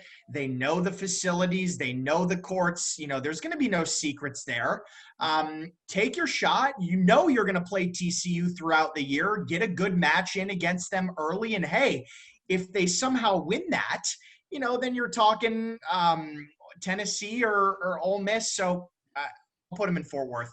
Against Florida, they would be underdogs in all 6 singles flights. Against TCU, they would be underdogs in all 6 singles flights. For that reason, I'm going to have Texas Tech head to Austin. Right, Chris? At this point, do you really want to go to a – Well, they're also going to be underdogs in all 6 singles matches for that as well. Well, it's true, but at least that second match now, hopefully you're not playing – excuse me. Man, the bullshit I'm spewing – That's right. Yeah, but woo. Anyways, hour 2. Here we come. Anyways, I just think for Texas Tech at that point, look, maybe you beat Florida, maybe you don't, but you're close to home. It's outdoors. Man, I am really struggling here. You're close to home. It's outdoors. I clearly need to stop talking for a little bit. So Texas Tech is going to Austin. That's fine. They're going to get a winnable second match for sure. It's Texas or whoever's the 4 seed picking behind them, right? So maybe you lose to Florida, but that second match, you got a good shot at winning that second match. Go ahead and I can't argue that. Take that region and go for the split. The difference with Gruskin's bracket, Chris, he's got Florida in Austin, whereas we have Stanford. Right. So yeah, and I think they've got to think that they're probably not winning that first match. But again, that's where I say, yeah, you lose the first one, but you're going to get either Texas or somebody that you're seated ahead of next. So sure, let's go and get one good win, because that match with Texas would be a good match. Mm-hmm. I'm about to cheat so hard. I'm looking at some of these names coming up. I'm about to make a biased selection. First one of the night is coming up. But before we get to that, let's get to our next team, the Pepperdine Waves, number 25 Pepperdine, undefeated at the end of the 2020 season, the only undefeated school in Division I men's tennis. They have, geographically on my board, it makes the most sense for them to go to LA, but they've got a couple of different openings. Do I send them to Austin at this point, Chris, on my board? If you're Pepperdine and you see Texas first round is open, do you take a shot there and take a shot at Florida? Do you go to TCU or do you go to Ann Arbor? I probably send them to Austin because it's outdoors. That's where I would have Pepperdine in this scenario. Yeah, I like it. Pepperdine's open for travel. We got that information, so they don't have to stay in LA. And if they're truly open, and I've got the board you're looking at for you, yeah, I like that. I like playing Texas first match. I just screwed myself too, which makes me so upset. But we'll get to that in a second, because there's an inevitable spot now where it's God damn it. This is what I said. I was trying to pull chicanery, but I'm like, I got to be honest to the board. And if Pepperdine sees this board, they're going to Austin. So give me Pepperdine going to Austin. If you want to throw he who must not should be named in that other region as well, that's where I'm going next. But Maddie, where do you have Pepperdine going in your scenario? I just think it's funny that you actually did this to yourself. The scenario that you wanted to avoid. That is just too funny, man. On my bracket, I know they're open for travel, but I'm going to keep them in LA.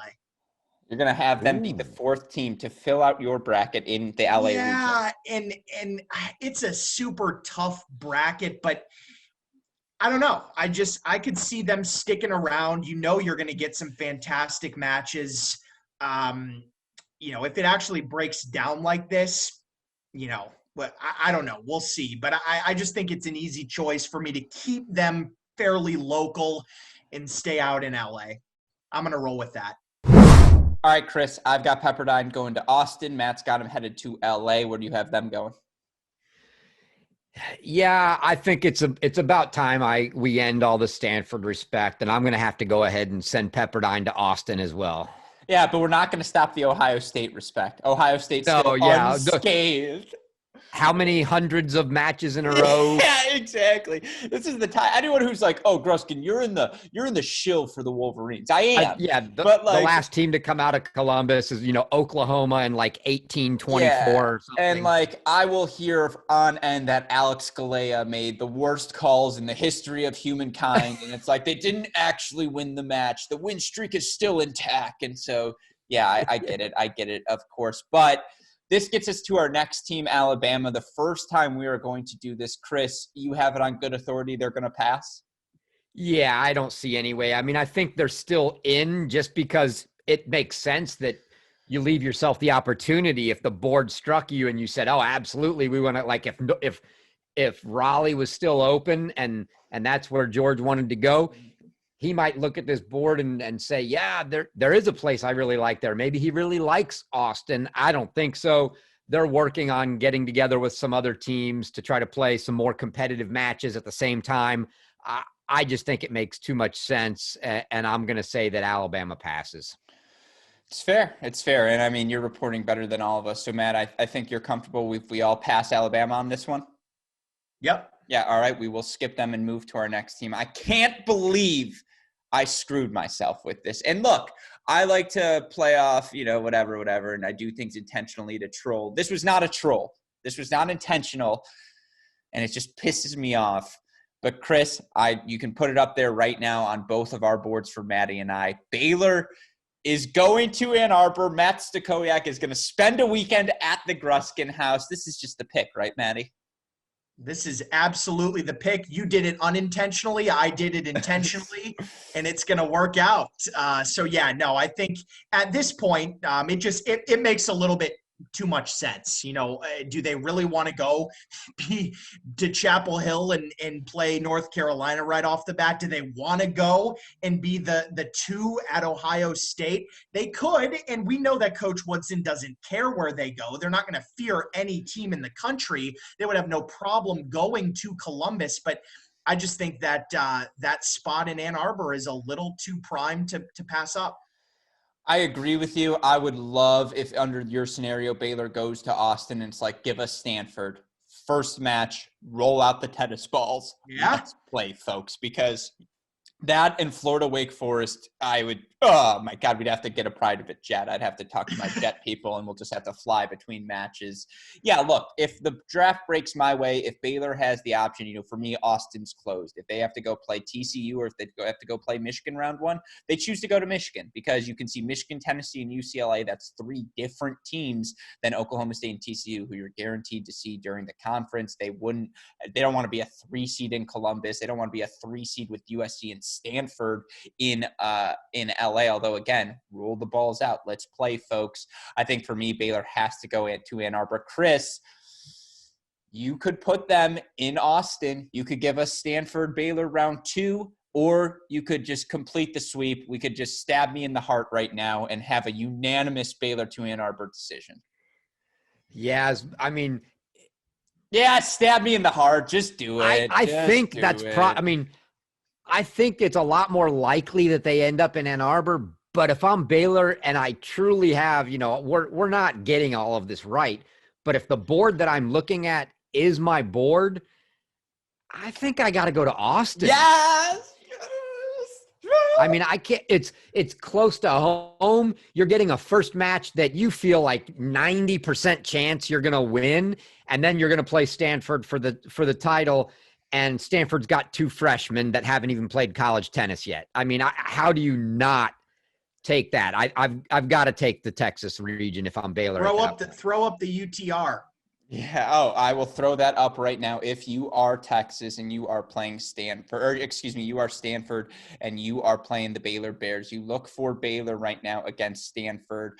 Stanford would be favored in 5 of the 6. This, of course, factors in Brooksby. I also I'm sorry, but if you're telling me it's Tim Sa versus Nick Stachowiak at six singles, give me Stachowiak. If you're telling me it's Sven Law versus a freshman Tristan Boyer at 4 singles, give me Sven Law. I just it's tough for Stanford. Of course, you look here now, again, versus Michigan or Florida for Baylor versus, the Baylor-Michigan match. They're a pretty comprehensive favorite via UTR against Florida.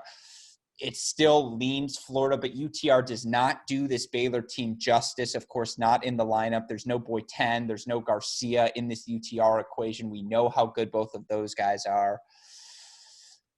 I mean, the UTRs are close, but I agree with you, Chris. I think under this scenario, they have to go to Austin. It makes sense geographically. The region is more open than Ann Arbor in this circumstance. You don't want to have to beat Michigan and Florida versus beating Texas and Stanford. You'd rather take the latter. So I agree with your pick here. And again, that is your third region locked. Baylor going to Austin for you, Ann Arbor for the both of us. That, of course, a critical decision. But next up come the Wildcats of Northwestern. And look, both you, Matt, and Chris have the Ohio State region open. Given the way both of your boards have broken, they have to go to Columbus, right? Like at a certain point, someone's going to Columbus. Oh, not on my board. All right, Chris, give us the pick first. Oh, they're going to Ann Arbor? Oh, absolutely. Yeah. Would I rather play Michigan or Ohio State? I'm playing Michigan. Come on. You'd rather play Michigan first match versus maybe get a win in Columbus first match. I guess that's where, I'm not saying Northwestern, by the way, can't beat Michigan. I'm just saying versus the openness of Columbus versus the sure thing in Michigan, you'd still. Yeah, well, so I look at that and think, all right, you're telling me that I'm not going to beat Ohio State. That's, I'm going to say that if I go there, I'm not winning.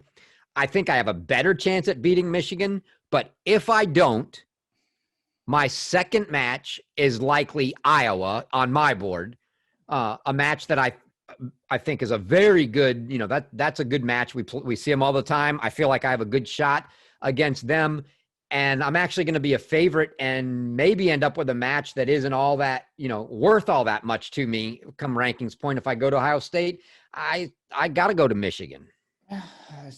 It's an argument. It certainly is an argument. Maddie, what would you do here?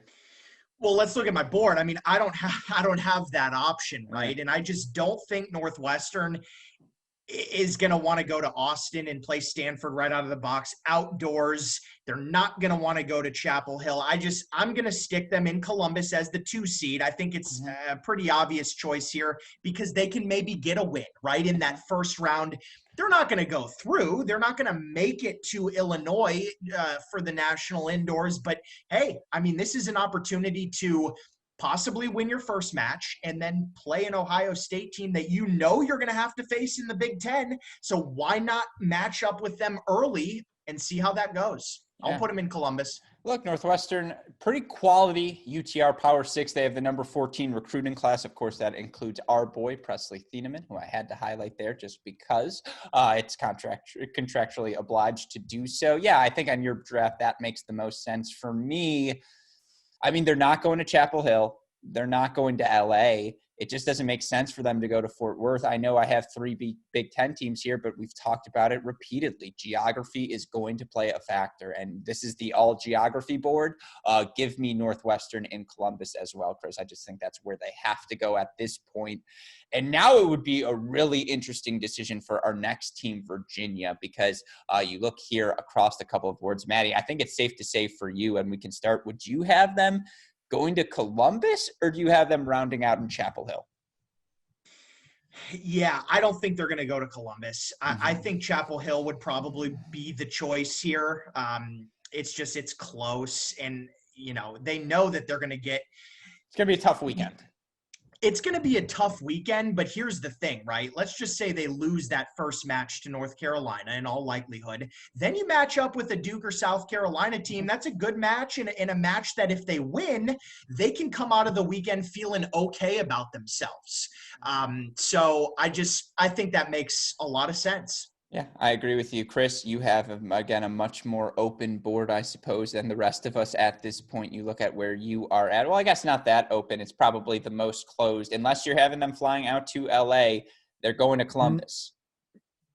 No, I think Virginia's they're going to Chapel Hill. I've already. Oh, excuse me, Chapel. Oh, you cheated on me. You pulled a fast one on me, Chris. That's no fun.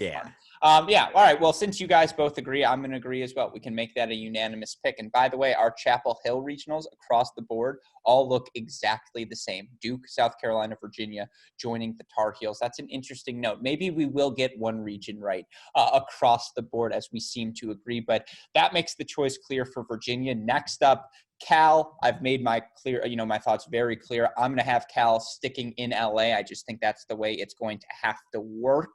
We'll go to you next, Maddie. You don't have an open spot in LA. You have Austin and Columbus remaining. Geographically, they probably head to Austin, right? Yeah, they definitely head to Austin. I mean, and that's a match where, you play Stanford. Like, to me, this is a choice here. Interesting. Conference rivals, okay, Stanford, we've talked about the freshmen. To me, this is very, very interesting. An outdoor site. I like California in this spot, right? It took us forever to fill this, at least on my draft board here. But to me, this one makes more sense than pretty much anything else, which is why I left this the way that I have. So I like this. Can I just say again, if teams are actually this scared of Stanford, if this is how we see the actual draft break out, I will be shocked. And I mean, every coach you talk to, it's what's Stanford doing? What's Stanford doing? Gruskin, have you heard anything? And it's like, I wish, believe me, the second I do, I'll make it public. I'll tweet that shit out. But yeah, it's probably, I just think that's the geographical pick. I think that's where they have to go on your board, Chris. Same deal. You did not sneak them in. You have Columbus and LA open. I assume that means you have them sticking in LA. Yeah, I've got to put them in LA, which means there's no chance in hell my board is close to right because I've now filled everything and left Ohio State wide open. That's good. That's good. I'm glad we're partnered together on this one. Yeah, look, I have Cal going there as well. 3 spots open on all of our boards remaining. The next team coming up, Oklahoma. Chris, I think you can pencil them into Ohio State for you. So I suppose we can skip that part. Maddie, Austin or Columbus? Where do you have them going? Because geographically, both are available. Both are available, but I'm going to round out that Austin region. I just think that's a good choice. I mean, Texas, Oklahoma, again, Big 12 schools. That's a good opportunity for Oklahoma, and, they're not going to want to go play indoors at Columbus. Yeah. See, you guys are so boring. I still have 3 regions available. I got choices here. That's all I wanted was choices. Yeah, there's no choice on your board. Yeah, you're going to say they're going to Fort Worth. Of course. Geographically, It'd be nice to see them throw a curveball there and go to Columbus. 3 Big 12 schools in one region, 3 Pac-12 schools in one region. God. I mean, look, I want to have say 3 Big 10 schools in a region, 3 ACC schools in a region. I am the all-region board, by the way. This is what happens if geography takes over. Yeah, for that reason, put Oklahoma in Fort Worth. You could put Denver probably in LA for me, and I know the reason Denver – This is where it gets interesting, Alex. So because we've had a pass and we didn't talk about this before. Okay. If you look down at the order there where you see Denver in the 21st pick, but they're number 42, Denver actually, before we passed with Alabama, they were the last team in. And there's a wild ITA rule that has something to do with a regional ranking that guarantees Denver a spot in. It's kind of like winning your conference for the NCAA tournament and being guaranteed a spot, even if you're not in the top X number of teams, right? You could be ranked 150, but if you win your conference tournament and you're in one of those auto berths, you get in. That's the situation Denver's in. But what happens is as teams pass, they will slide down in that order until they get to their natural position at number 42, and then they can't get worse. So because we passed Alabama once, Arizona will actually have the next pick, and then Denver. So we will have to pick. All right. Well, in that case, then give me Arizona in that LA region. Let's just lock in that all Pac-12 for me. I mean, for you guys, if it's only Ohio State open for Arizona, which is the case both of you have, do you think they pass? I mean, do they play there? I don't know. I mean, I don't know. It's that or bust. So I guess you guys got to make a choice. Is Arizona in or out? I think they play. Yeah, I think they play as well. Put them in on mine. All right, Arizona going to Columbus then for Maddie, and I believe that means Denver's going to him next, right? Denver has to round out that region, so it's Arizona and Denver closing things out for Matt in Columbus. Chris, same deal with you. It's going to be Arizona and Denver. I think I'm not screwing that up, I believe. Closing things out for you there. And then, of course, for mine, it will be Denver. In the Columbus region as well, it seems to be the sentence we have for these teams. You have first round Ohio State, but again, that should be and what should be completed a very fun ITA kickoff mock draft. As you guys can tell, plus the coaches, we are well over the 2-hour mark, about 2.5 going, and that's because we wanted to play out all of these scenarios, try and make it as realistic as possible. I'm going to scroll through these boards again for those of you watching on YouTube, for those who want to go check out our list of selections. Chris, if you want to take screenshots now of each of these boards, that's the move. Maybe we can share our mock draft results at the end, tell people if they want to listen. Of course, hopefully you listen through this whole thing. And by the way, to any of you who started with us at the start of this show and are still with us at the end, round of applause for you. You made it the full 2.5 hours. Obviously, Maddie and Chris, huge shout outs to you. We can wrap things up here. Matt, looking at your board, if this is how things break out, if this is how it all goes down, what would your reaction be and just your thoughts from this exercise? Yeah, I mean, if it breaks down this way, good Lord, man. I mean, I'm going to look at the Raleigh region again. It's pretty stacked. I mean, the Wolfpack, Florida, Wake Forest. And then obviously I'm looking to Ann Arbor as well. I mean, that first round matchup, Baylor, Michigan would be tremendous. And then obviously, a Texas A&M squad that is poised to make it to Illinois for the indoors. So super interesting. We'll see how it shakes out, man. I mean, I don't know if we're even going to be close to what actually happens, but somebody's got to take screenshots of these so we can compare when it's all said and done. I want to know. Oh, yeah, I'll definitely grab all these screenshots, and it's worth noting that for Matt and I, just because the draft interface and our friends at Slam Tennis and Shannon would fix this after the draft if this is the way it really came out. Arizona would actually be the 3 seed in Columbus, and Denver would be the 4. Both for Maddie and I. It didn't matter in yours, Alex, because they went to different regions. But I'll see if we can get Shannon before I screen capture. If I can get him to move those, otherwise we'll just do a little image moving around with those. But yeah, we'll grab all these and save them and put them out there as what our drafts are, and noted, just with the noted exception that we've got to swap Denver and Arizona on Matt's board and mine. And I may go through and do my own mock draft where Stanford doesn't go to LA, just so you can hear my thoughts there as well. This was like the all region team. Actually, you know what? No, I'm sticking with my board. I'm going to be right. You guys are going to be wrong. But of course, that's always the fun of a mock draft, is we get to find out as the real ITA kickoff draft taking place next Monday, December 7th. Of course, the 3 of us will be back to break down how things actually turned out, our most notable takeaways, the matches we are looking forward to the most as well. Chris, I cut you off a little bit there. Do you have any final thoughts? No, I got everything and I wanted to. I'm ready to see this happen. Yeah, 2.5 hours, we got in everything we wanted to. Of course, a huge shout out to both Coach Woodson and Coach Spencer for taking the time to chat with us 3 days ago at the start of this podcast. A huge shout out, as always, to our super producers, Max Ligner and Daniel Westhoff, for the fuck of an editing job they do day in, day out. A huge shout out to both of you guys as well for sticking in here with me. And again, a huge shout out to the ITA. I know I speak for all of us when I say we are so excited to have college tennis back in our lives. But with that in mind, for our wonderful guests, Kyle Spencer and Michael Woodson, my fantastic co-hosts, Matt Stachowiak and Chris Halioris, our super producers, Max Ligner and Daniel Westhoff, our friends at DraftKings, and all of us here at both Cracked Racquets and the Tennis Channel Podcast Network. I am your host, Alex Gruskin. Gentlemen, after 2.5 hours, what do we tell our listeners?